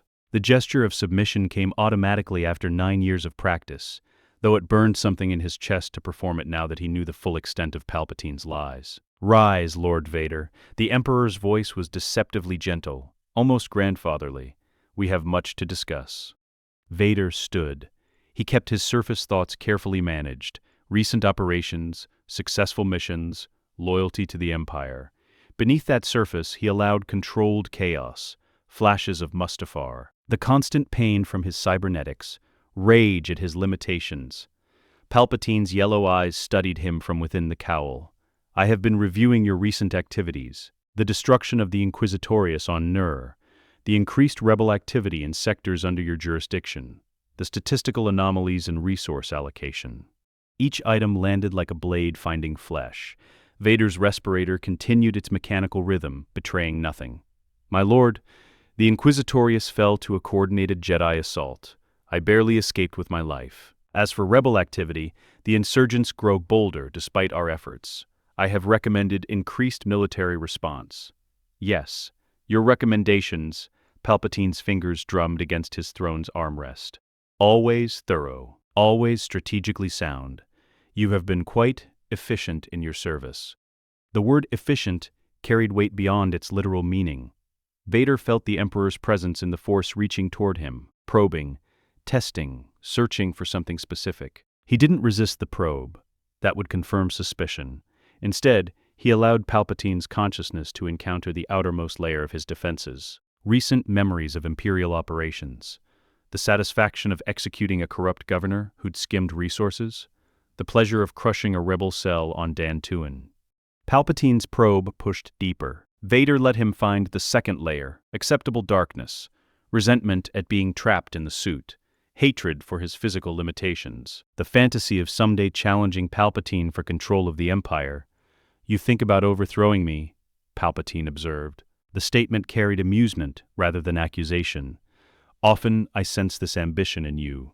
The rule of two demands the apprentice eventually challenge the master." Vader's response was textbook Sith philosophy. "When I am ready, when I have grown strong enough, I will face you. Until then, I serve." Honest. I appreciate honesty. Palpatine's yellow eyes gleamed. "But tell me, my apprentice, when you imagine this eventual confrontation, do you see yourself winning?" The question was a trap. Too much confidence suggested genuine plotting. Too little suggested broken spirit. Vader walked the razor's edge. "I see the possibility," he said carefully, "but I also recognize the gap between us remains vast. You are the most powerful Sith in a millennium. I am a crippled remnant of what I could have been." Palpatine's laugh was soft, satisfied, self-awareness. "This is why you remain valuable, Lord Vader. You understand your limitations while still harboring ambition. The perfect balance for an apprentice." The Emperor stood from his throne. Despite his aged appearance, he moved with fluid grace. He descended the platform steps and approached Vader directly, an unusual breach of the formal distance usually maintained. "There is something different about you," Palpatine said quietly. He circled Vader slowly, studying him from multiple angles. "I cannot identify precisely what. Your connection to the dark side remains strong. Your pain fuels your power, as it always has. And yet, there is a dissonance, a note that doesn't harmonize with the symphony I composed." Vader's respirator continued its mechanical breathing, his heart rate elevated, biological response to stress that his cybernetics couldn't fully suppress. He allowed that fear to surface, let Palpatine sense it. "My lord, I do not understand." "Of course you don't." Palpatine's interruption was sharp. "If you were consciously deceiving me, I would sense it clearly. But this is something else. Something in your subconscious, perhaps, or external influence you're not aware of." The Emperor's hand reached toward Vader's helmet. For a terrible moment, Vader thought Palpatine would remove it, expose his scarred face here in the throne room. Instead, the hand simply hovered near the mask's surface. "The Force whispers warnings," Palpatine continued. "Not clear prophecy. The dark side clouds such things deliberately. But warnings nonetheless. Something is changing, Lord Vader. Some variable has entered the equation that I have not accounted for." He lowered his hand and stepped back. "I am giving you a mission, one that will test your loyalty and resolve. I live to serve, my master. There are reports of a potential Imperial traitor, Governor Tarkin of the Outer Rim Territories." Palpatine watched Vader's reaction carefully. "Intelligence suggests he may harbor rebel sympathies. I want you to investigate personally, and if you find evidence of treason, even the slightest hint, you will execute him." Vader's tactical mind recognized the trap immediately. Tarkin was completely loyal, one of the Empire's most ruthless enforcers. Palpatine knew this. The mission was a test. Would Vader kill an innocent Imperial officer on command, or would he hesitate, revealing that his moral compass had somehow recalibrated? "As you command, my master." Vader bowed his head. "When shall I depart?" "Immediately." Palpatine returned to his throne, settling back into its embrace. "But before you go, there is one more matter." He gestured. The Red Guards at the room's perimeter moved forward, forming a loose circle around Vader. 6 of the Emperor's most elite warriors, positioned for combat. "A training exercise," Palpatine explained with cold amusement. "The Royal Guard has grown complacent. I want them reminded of what it means to face true power. You will demonstrate, Lord Vader. Show them why you are my enforcer. Fight the guards. Defeat them brutally enough to serve as a lesson. Prove that Darth Vader remained the unstoppable weapon Palpatine had created." Vader's hand moved to his lightsaber. The guards activated their force pikes, weapons designed specifically to resist lightsabers, powered by energy cells that could deflect plasma blades. This was the second test. Palpatine would watch how Vader fought, analyze his technique for any deviations from expected patterns. Any hint that he was holding back, fighting differently, channeling the Force through unfamiliar pathways. It would all be noted and investigated. Vader ignited his lightsaber. The crimson blade screamed to life, bathing the throne room in red light.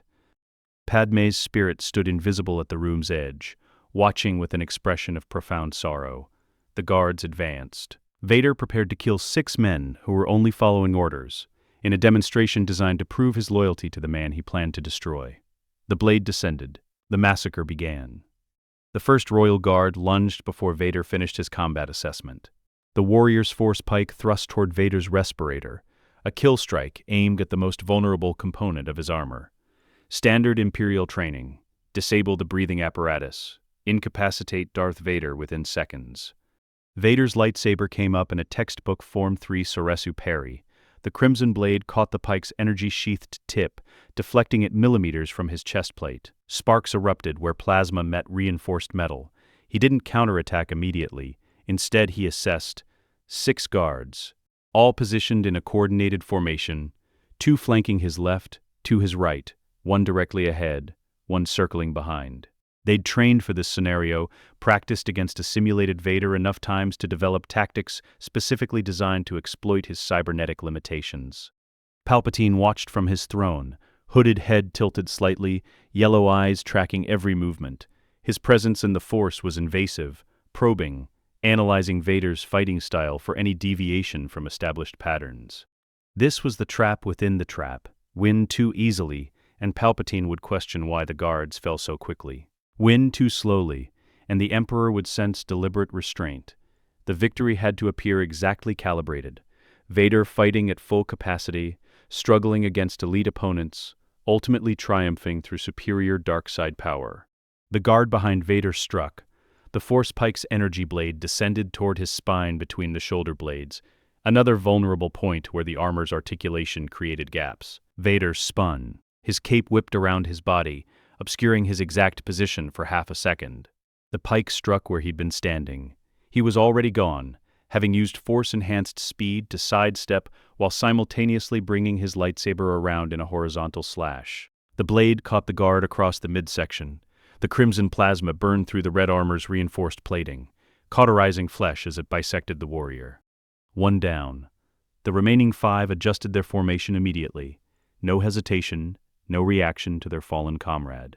Royal Guards were trained to suppress emotional responses during combat, to function as a collective unit even when members fell. 2 guards rushed simultaneously from opposite flanks. Vader's tactical mind calculated trajectories, force vectors, strike angles. They were timing their attacks to arrive at the same instant, forcing him to choose which threat to address, while leaving himself open to the other. Amateur mistake. They assumed Vader fought with only his lightsaber. He raised his left hand, the cybernetic one, and released a focused burst of telekinetic force. Not a broad push that might scatter both guards. A concentrated impact that struck the left flank guard like a physical battering ram. The warrior flew backward, crashing into the throne room's wall with enough force to crack the reinforced stone. The guard slumped to the floor, armor dented inward, chest plate compressed against ribs that were now broken. 2 down. The right flank guard's pike found its target. The energy blade punched through Vader's left shoulder, pauldron, penetrating the armor's outer layer. Pain signals fired through Vader's neural network as the pike's energy discharge interfaced with his cybernetic systems. He converted the pain into fuel. The dark side responded, channeling agony into power. His right hand moved with inhuman speed, bringing the lightsaber up in a rising strike that severed the guard's weapon arm at the elbow. The warrior stumbled backward, shock overriding training. Vader's follow-up strike was precise, a thrust through the chest that pierced the heart. 3 down. Palpatine leaned forward on his throne, attention intensifying. Vader felt the Emperor's force presence pressing closer, examining not just the combat but the emotions driving it, looking for rage, for fury, for the uncontrolled dark side aggression that should characterize Vader's fighting style. Vader gave it to him. He released the mental restraints he'd been maintaining. Let the accumulated frustration of months spent deceiving Palpatine surge to the surface. Let the rage at being tested like a performing animal in a cage fuel his next movements. The dark side flooded through him, pure, unfiltered aggression that made his previous strikes seem measured by comparison. He attacked the remaining 3 guards simultaneously. His lightsaber became a crimson blur, striking from multiple angles faster than unenhanced human perception could track. Form v Gem-So power attacks, each one designed to overwhelm defensive positions through sheer kinetic force. The guards raised their pikes in coordinated defense. The weapons created an interlocking barrier, energy fields reinforcing each other. Against most opponents, the technique would have been impenetrable. Vader wasn't most opponents. He reached through the force and seized the throne room's floor beneath the guard's feet. The polished stone cracked and buckled, creating an artificial earthquake localized to a 3-meter radius. The guards' formation broke as they struggled to maintain balance. Vader's lightsaber found the opening. The blade lanced through the first guard's throat. A reverse grip strike caught the second guard across the back as they stumbled. The third guard managed to raise their pike for a final desperate parry. Vader's cybernetic hand caught the pike's shaft mid-strike. His servos strained against the weapon's momentum. Metal fingers dented the reinforced staff, crushing it like an empty can. He tore the weapon from the guard's grasp and drove it through their visor with enough force to punch through the helmet's back plate. 6 down. 0 survivors. The throne room fell silent except for Vader's respirator and the faint crackling of his lightsaber blade. Bodies littered the polished floor, some still smoking from lightsaber burns, others crushed or broken from telekinetic impacts. Vader stood in the center of the carnage, breathing heavily through his damaged respiratory system. The exertion had pushed his cybernetics to their operational limits. Warning indicators flashed across his HUD. Elevated internal temperature, stressed servos in his left arm, minor damage to his shoulder pauldron's underlayer. He deactivated his lightsaber. The sudden absence of red light made the throne room seem darker, more oppressive. Palpatine rose from his throne. Slowly, deliberately, he descended the platform steps with measured grace, approaching the killing field Vader had created. "Impressive," the Emperor said softly. His voice carried satisfaction mixed with something else, analytical assessment, like a scientist observing an experiment's results. "6 of my finest warriors, dead in less than 3 minutes." He walked among the bodies, examining them with clinical interest. This one, he gestured to the guard Vader had bisected. Never saw the counterattack coming. Pure speed. And this one, he indicated the warrior crushed against the wall, demonstrates your telekinetic precision, focused impact rather than broad dispersion. Palpatine stopped before the final guard, the one Vader had impaled with their own weapon. Brutality for psychological effect. You wanted the survivors to see their comrade's weapon turned against them. Efficient. He turned to face Vader directly. "Tell me, my apprentice, how did it feel?" The killing? The question was another probe, searching for Vader's emotional state during combat. The correct answer required careful calibration. Too much enjoyment suggested sadism that might spiral into instability. Too little suggested developing conscience. "Necessary," Vader said through his vocoder. "They were obstacles in a training exercise. Their deaths served the Empire by demonstrating the cost of complacency." "Necessary?" Palpatine repeated, tasting the word. "Not satisfying? Not pleasurable? You felt no joy in demonstrating your superiority?" "I felt purpose." Vader's response came carefully. "The dark side flows through action, through the exercise of power. These deaths had purpose, proving that even elite warriors fall before true mastery of the Force. Therefore they were acceptable." Palpatine circled Vader slowly, studying him from multiple angles. "You've grown philosophical in your language. Before, you would have simply said they deserved death for their weakness. Now you frame it in terms of purpose and necessity." The observation carried weight. Vader's speech patterns had shifted. Not dramatically, but enough that someone who'd known him for 9 years would notice. The change reflected Padmé's influence, her insistence that violence serves specific objectives rather than expressing general rage. "Perhaps I'm learning from you, my master." Vader deflected the observation. "You have always emphasized that power without purpose is merely destruction. The Empire requires controlled application of force, not random violence." "Indeed." Palpatine's yellow eyes gleamed. "Though I wonder if this newfound clarity comes from my teaching, or from some other influence." The Emperor's hand shot forward without warning. Force lightning erupted from his fingertips, blue-white energy that engulfed Vader's armored form. The pain was instantaneous and absolute. Electricity coursed through Vader's cybernetic systems, overloading circuits, frying delicate electronics. His HUD displays flickered and died. His respirator stuttered, struggling to maintain rhythm. Every nerve ending that still functioned screamed as the lightning found the organic tissue beneath the armor. Vader's body convulsed. His legs, what remained of them, threatened to buckle.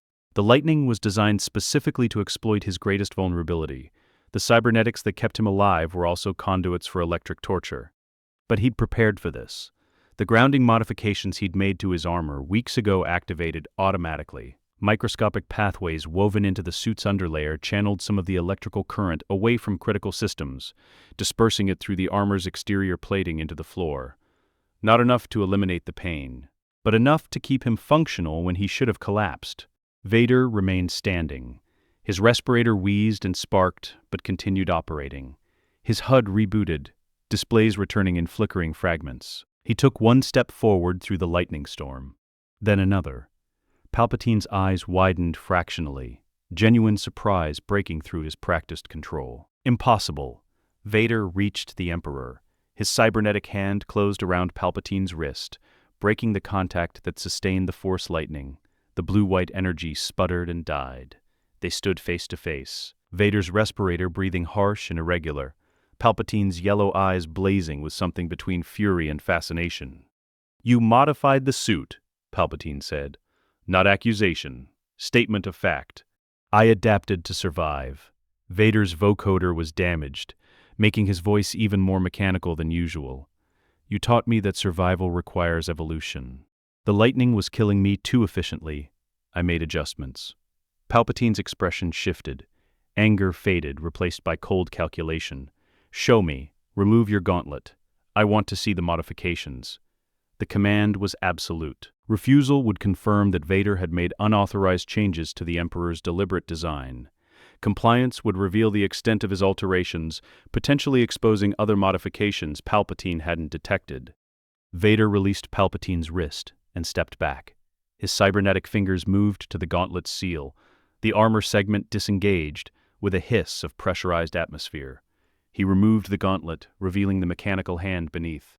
The cybernetic limb was blackened from the Force lightning, scorch marks visible across the metal surface. But woven through the mechanical components were hairline threads of a copper-colored alloy, grounding conductors that Vader had carefully integrated into the existing systems. Palpatine examined the modification with expert attention. His expression remained neutral, but Vader felt the Emperor's presence in the Force shifting, reassessing, recalculating probabilities. Cortosis alloy threading, Palpatine observed, subtle enough to avoid casual detection, sophisticated enough to actually provide some protection against Force lightning. Where did you acquire the materials? I'm Imperial Weapons Research Facility on Scarif, Vader said. The lie was prepared, documented in falsified requisition records he'd created weeks ago. They're developing cortosis-based shielding for droids. I requisitioned a small sample for personal experimentation. And you installed it yourself, without consulting Imperial engineers or medical droids? I trust no one with the suit's maintenance except myself. Truth. Vader had learned years ago that every technician who worked on his armor was a potential spy for Palpatine. The cybernetics are extensions of my body. I know them better than any external specialist. Palpatine studied the modified hand for several more seconds. Then he stepped back, releasing Vader's wrist. Acceptable. The adaptation demonstrates initiative and tactical thinking. However, his voice hardened. Any future modifications to the suit will be reported to me before implementation. Is that clear? Yes, my master. Good. Palpatine returned to his throne, settling back into its embrace. You may go. Begin your investigation of Governor Tarkin immediately. I expect regular reports. He replaced the gauntlet, sealing the damaged cybernetics back beneath their armored shell. His systems were still recovering from the Force lightning assault. Multiple components operating at reduced capacity, backup circuits engaging to compensate for fried primaries. He turned toward the throne room exit. Padmé's spirit stood near the doorway, invisible to all but him. Her expression carried profound sorrow mixed with relief. Sorrow at the violence she'd witnessed. Relief that he'd survived Palpatine's test. Lord Vader. Palpatine's voice stopped him before he reached the door. Yes, my master? I am watching you more closely now. The modifications, the philosophical language, the increased efficiency in your operations. All of it suggests growth. Evolution. Normally I would encourage this in an apprentice. Palpatine paused. But I sense something beneath the growth. Something you're not aware of yourself, perhaps. Or something you're hiding so deeply that even you have forgotten it's there. I will discover what that something is, Palpatine continued. And when I do, we will discuss it. Thoroughly. Until then, serve well. Prove your loyalty through actions, not words. I live to serve the Empire, my master. We shall see. The throne room doors opened.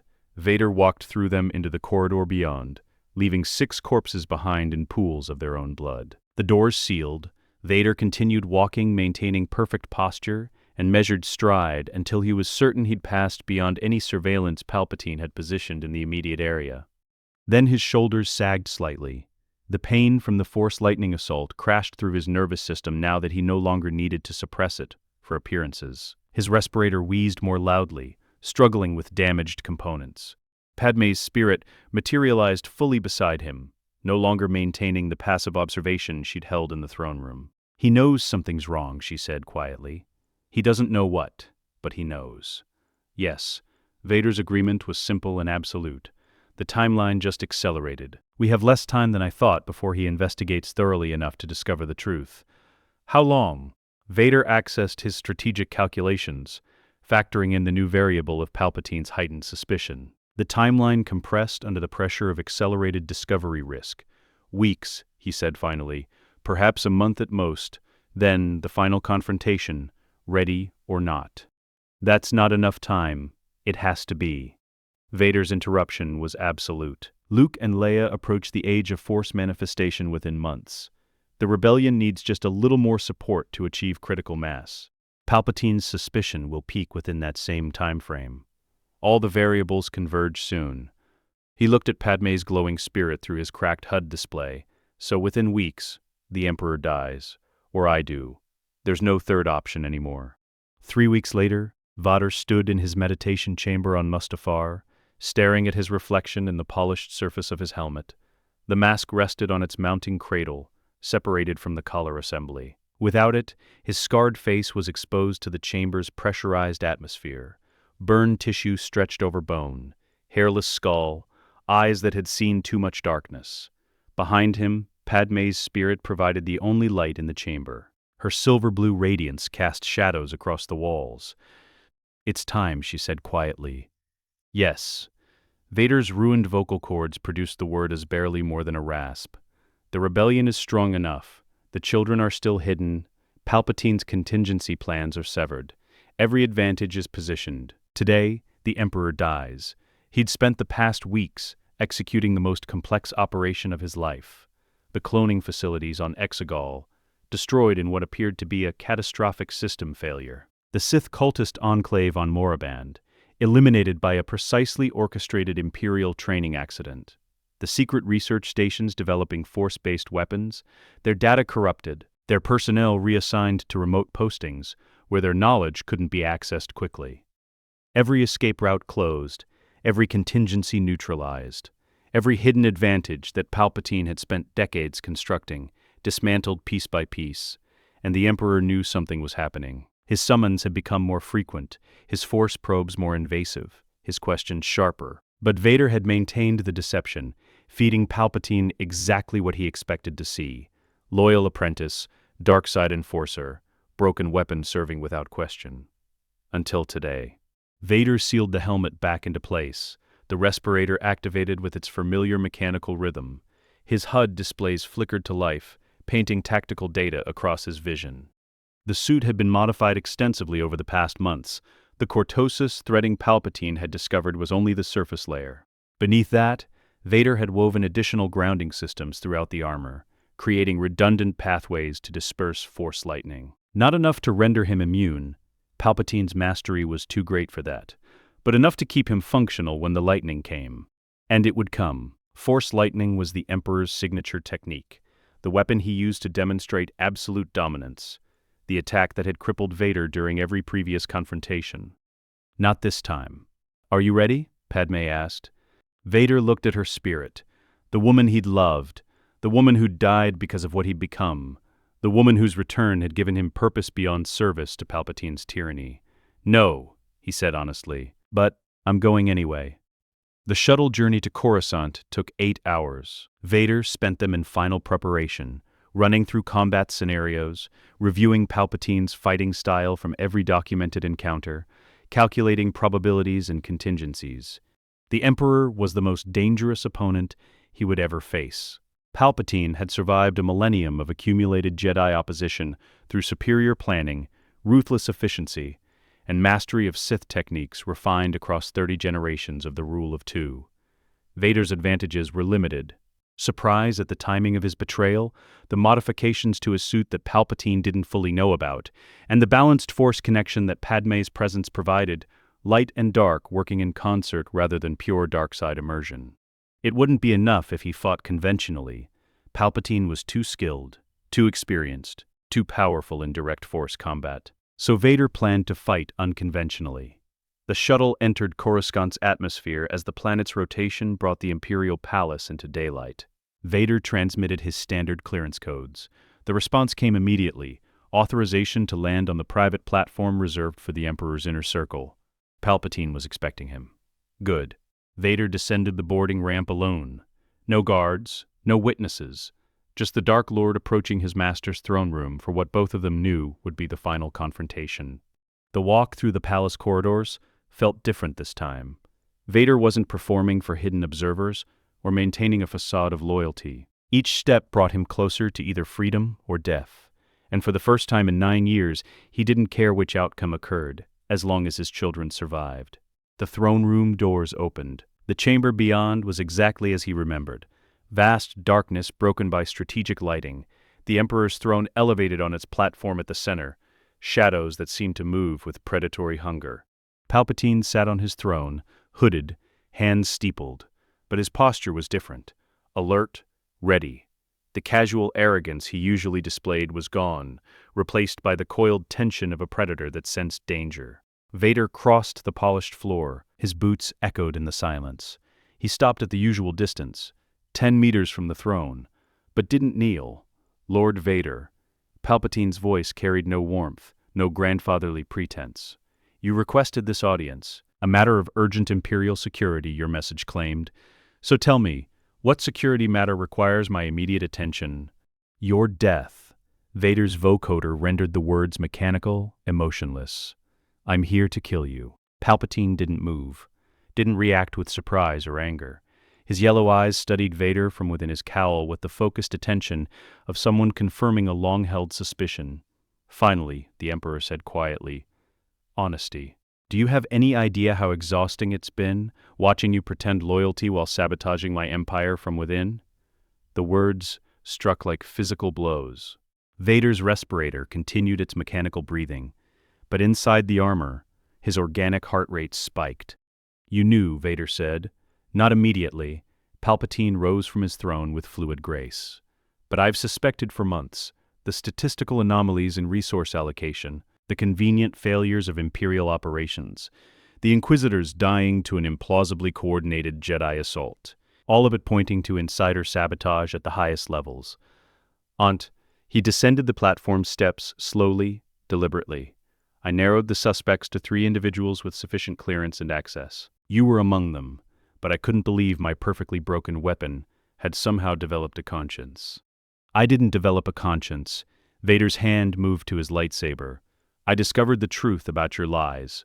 Padmé survived long enough to give birth.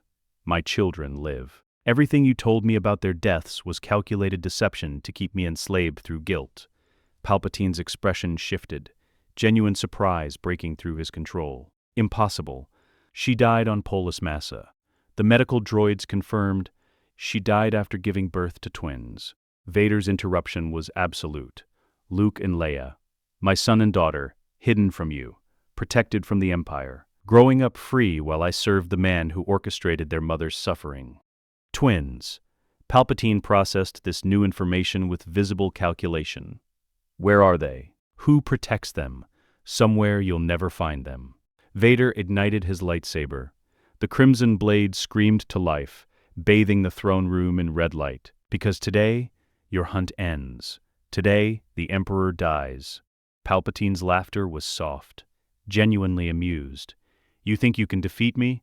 I am the culmination of 1,000 years of Sith evolution. The rule of 2 refined through 30 generations has led to me. You are a crippled remnant, trapped in a suit designed to limit your potential. I know exactly what I am. Vader dropped into a combat stance.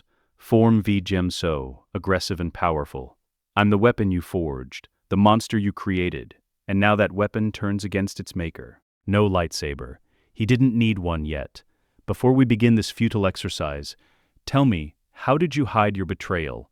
I probed your mind dozens of times over the past months. I sensed nothing but loyalty and dark-side conviction. Padmé taught me. Vader allowed himself the truth. Her spirit returned, sustained by the cosmic force. She showed me how to bury my true intentions beneath layers you expected to find. Rage, pain, ambition. You were looking for deception where you expected it. You never thought to look deeper. A Force ghost. Palpatine's eyes narrowed. But she had no Jedi training. She couldn't have learned the technique. The Force itself sustained her, the cosmic balance seeking to restore what you corrupted. Vader saw Padmé's spirit materialize at the room's edge, invisible to Palpatine, but present. Your manipulation of the Chosen One violated the natural order. She returned to correct what you broke. Palpatine's expression darkened. Then I'll break it again. And when I'm finished killing you, I'll find your children and break them as I broke you. Luke and Leia will become my new apprentices. twins strong in the Force, perfectly positioned to replace their failed father. The threat ignited something in Vader that transcended rage. His connection to the Force exploded outward, not just dark side aggression, but the full spectrum of power channeled through 20,000 midichlorians augmented by Padmé's light side presence. Balance. True balance. Light and dark working in concert. He attacked. Vader crossed the distance to Palpatine in 3 Force-enhanced strides. His lightsaber came down in a Gemso power strike designed to cleave the Emperor in half. Palpatine moved. Despite his aged appearance, he blurred with supernatural speed. A lightsaber materialized in his hand, crimson blade igniting in the instant before Vader's strike arrived. The blades met with a shriek of plasma on plasma. "Good," Palpatine's voice carried dark joy. "Show me the power I cultivated in you." Vader struck again, high, slash, low cut, reverse grip thrust. Each attack flowed into the next with mechanical precision, Form V techniques refined through a decade of constant combat. Palpatine defended with Form 7 Juyo, unpredictable, acrobatic, channeling pure dark-side fury into every movement. Despite his apparent age, he fought with the speed and strength of someone in their physical prime, augmented by Sith sorcery that pushed biological limits beyond natural boundaries. The throne room became a battlefield. Their lightsabers carved glowing trails through the air, crimson on crimson, impossible to distinguish whose blade was whose. They moved in a deadly choreography: strike, parry, riposte, counterattack, each exchange happening faster than unenhanced human perception could track. Palpatine leaped onto the throne platform, gaining the high ground. His blade came down in a spinning attack that would have decapitated Vader. Vader didn't dodge. He raised his left hand and caught the lightsaber blade in a force barrier. Concentrated telekinetic energy that stopped the plasma cold. The blade sizzled against the invisible shield, unable to penetrate. Palpatine's eyes widened fractionally. This wasn't a technique Vader had demonstrated before. Vader's right hand shot forward. A focused telekinetic blast struck Palpatine in the chest, sending the Emperor flying backward off the platform. Palpatine twisted in midair, landing in a crouch 20 meters away. "Interesting," Palpatine said. His breathing remained controlled despite the exertion. "You've developed new techniques. The light side influence, I assume, mixing Jedi methods with Sith power?" "Call it what you want." Vader advanced, lightsaber raised. "It's the balance you tried to prevent, the balance the Chosen One was meant to bring." Palpatine's laughter echoed through the throne room. "The Chosen One prophecy, you still believe in that Jedi superstition? There is no balance, Vader. There is only power and those too weak to seek it." He raised both hands. Force lightning erupted from his fingertips, blue-white energy that filled the space between them. The lightning struck Vader's armor with the force of a physical impact. Electricity coursed through his cybernetic systems, seeking the organic tissue beneath. His HUD displays flickered. His respirator stuttered. But the grounding modifications worked. The cortosis threading channeled the lightning through pathways that dispersed the energy across his armor's surface, rather than concentrating it in his vital systems. Additional modifications redirected current into the floor, into the air, anywhere except his damaged lungs and struggling heart. The pain was still excruciating. Every nerve ending that functioned screamed in agony. But Vader remained standing, walking forward through the lightning storm. Impossible. Palpatine's shock was genuine. He increased the lightning's intensity, pouring more force energy into the attack. Vader continued advancing. 1 step, 2 steps, 3. The lightning carved scorch marks across his armor, burned through his cape, scorched the floor beneath his boots. But he didn't fall. Then Palpatine did something Vader hadn't anticipated. The Emperor stopped. The force lightning cut off abruptly. Palpatine's eyes narrowed as he reassessed. "You've modified the suit extensively. Grounding systems. Redundant pathways. Clever." His tactical mind was already adapting, but modifications can't protect against everything. Palpatine's hand swept sideways. The throne itself tore free from its platform.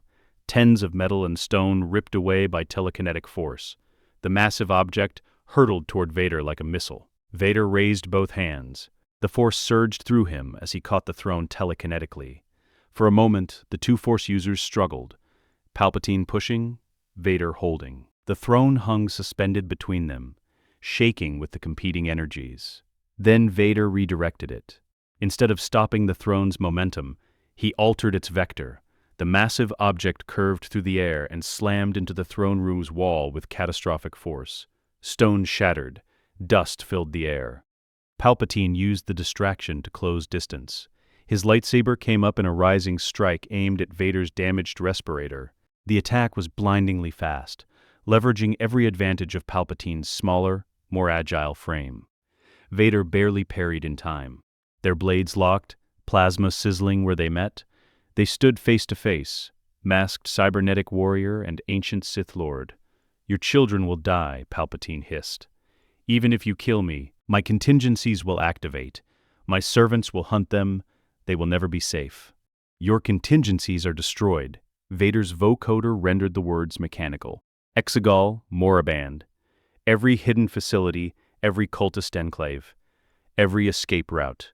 I found them all. I destroyed them all. When you die, you stay dead.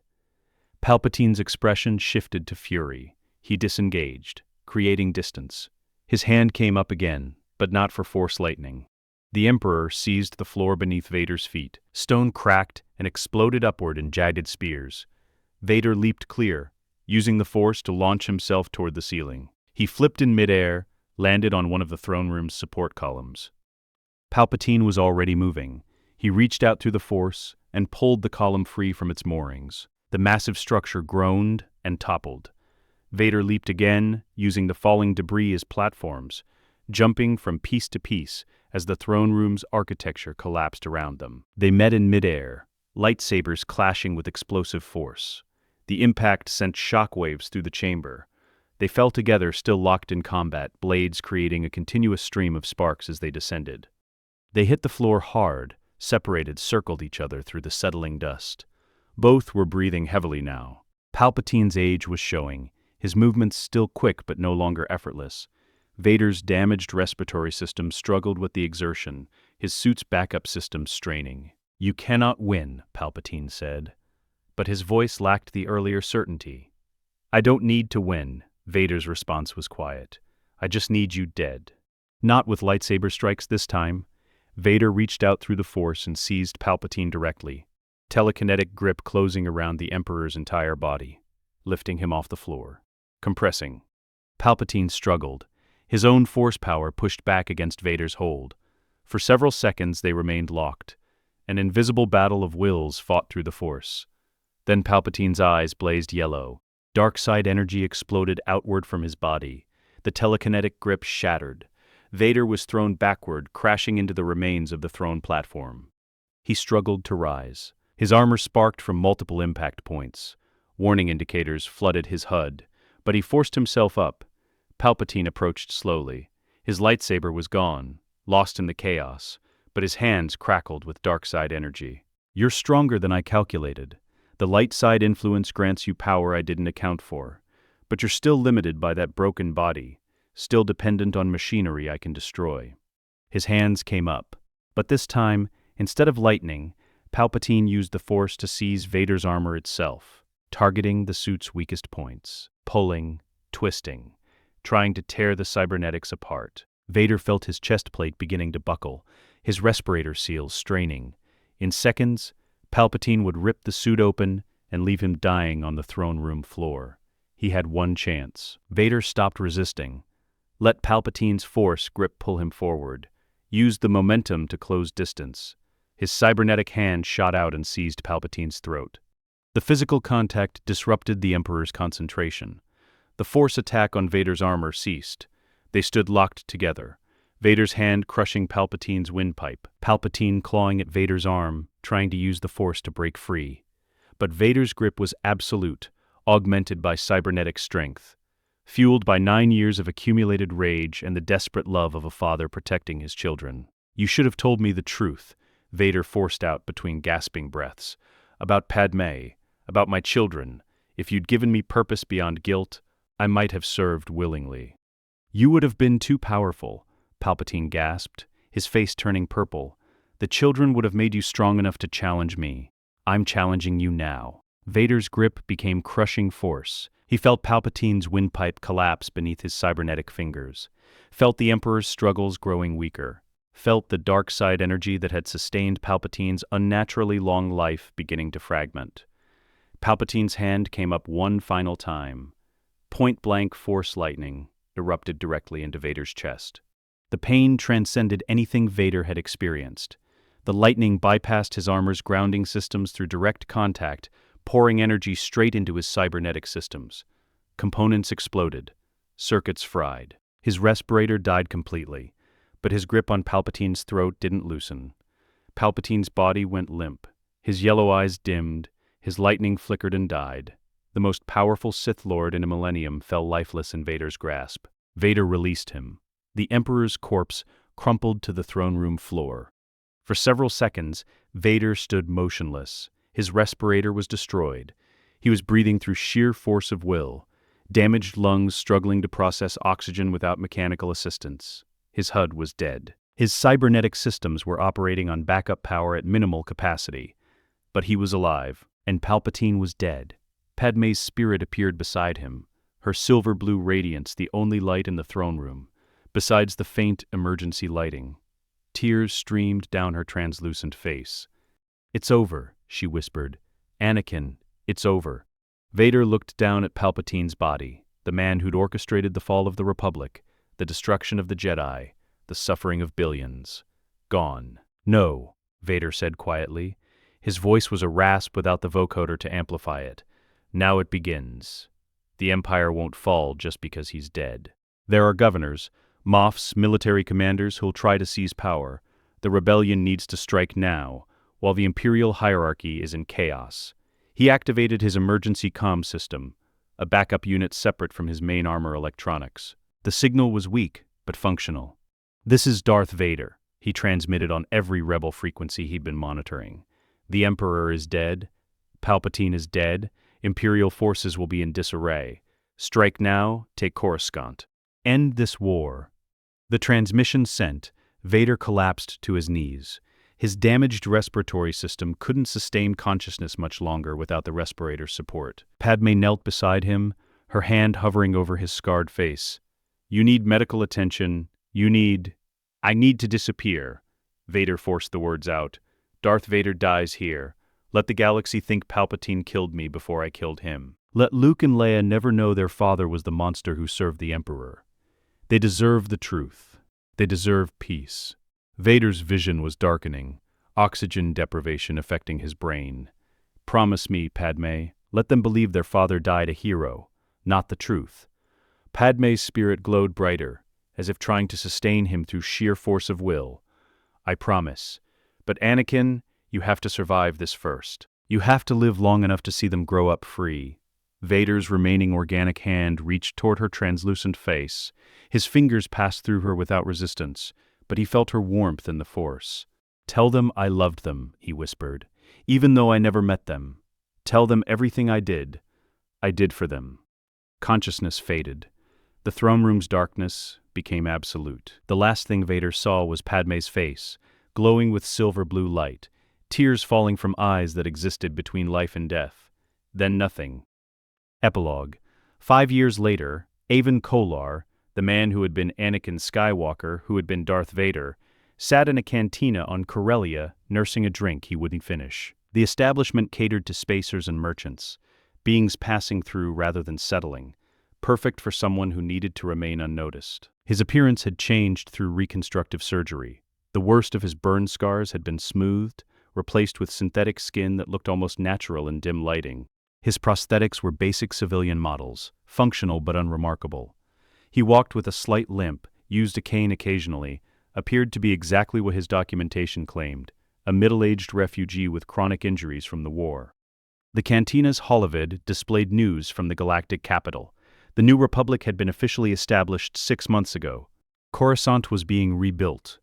The Empire existed only in scattered remnants, warlords fighting over scraps, easily contained by New Republic forces. And there, on the screen, speaking at a Senate session, Senator Leia Organa of Alderaan. She was 13 years old, the youngest senator in galactic history. Brilliant, passionate, arguing for humanitarian aid to former Imperial worlds. Avon watched her with an expression others might mistake for casual interest. No one could see the pride and pain warring in his chest. She had Padmé's fire, Padmé's conviction, Padmé's belief that politics could change the galaxy for the better.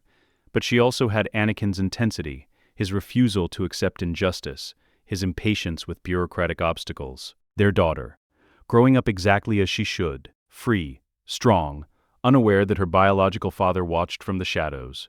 The Holovid switched to another story. The New Republic Navy was establishing training facilities for new pilots. A particular cadet had caught media attention. Luke Skywalker, a farm boy from Tatooine, who'd left home to join the military. His instructors reported exceptional piloting skills, almost supernatural reflexes. Avon's hand tightened around his glass. His son, growing up exactly as he should, chasing dreams of flying among the stars, leaving the sand and disappointment of Tatooine behind. Obi-Wan had kept his promise. Luke believed his father was a navigator on a spice freighter who died before Luke was born. Not the truth. Not the monster. Just an absence that didn't weigh on the boy's conscience. Padmé's spirit materialized beside him. Her appearance is rare now, her connection to the living force weakening as the cosmic imbalance that sustained her gradually corrected. Soon she would fade entirely, rejoining the force in whatever form waited beyond this half-existence. "You did it," she said quietly. "You saved them. You gave them the future we wanted. I gave them freedom." Avon's response was barely a whisper, his damaged voice rough but functional. "That's all I could give them. Everything else, their courage, their brilliance, their compassion, that's from you. It's from both of us." Padmé's translucent hand hovered over his shoulder. "They have your strength, Anakin, your refusal to accept defeat, your belief that one person can change everything." They sat in companionable silence, watching their children on the Holovid, living, growing, changing the galaxy for the better, unaware of the ghost who watched over them, unaware of the terrible price paid for their freedom. The galaxy believed Darth Vader died in the throne room with Emperor Palpatine. The official story: mutual destruction, two dark powers eliminating each other. Let them believe it. The truth was too complicated for monuments. Avon Kolar stood, left credits on the bar, and walked out into Corellia's crowded streets. Another refugee, another ghost, another person the galaxy would never notice and never remember. His children would change the galaxy. He would watch from the shadows and make sure nothing stopped them. That was enough. That was everything. Let us know what you'd like to see next. The end.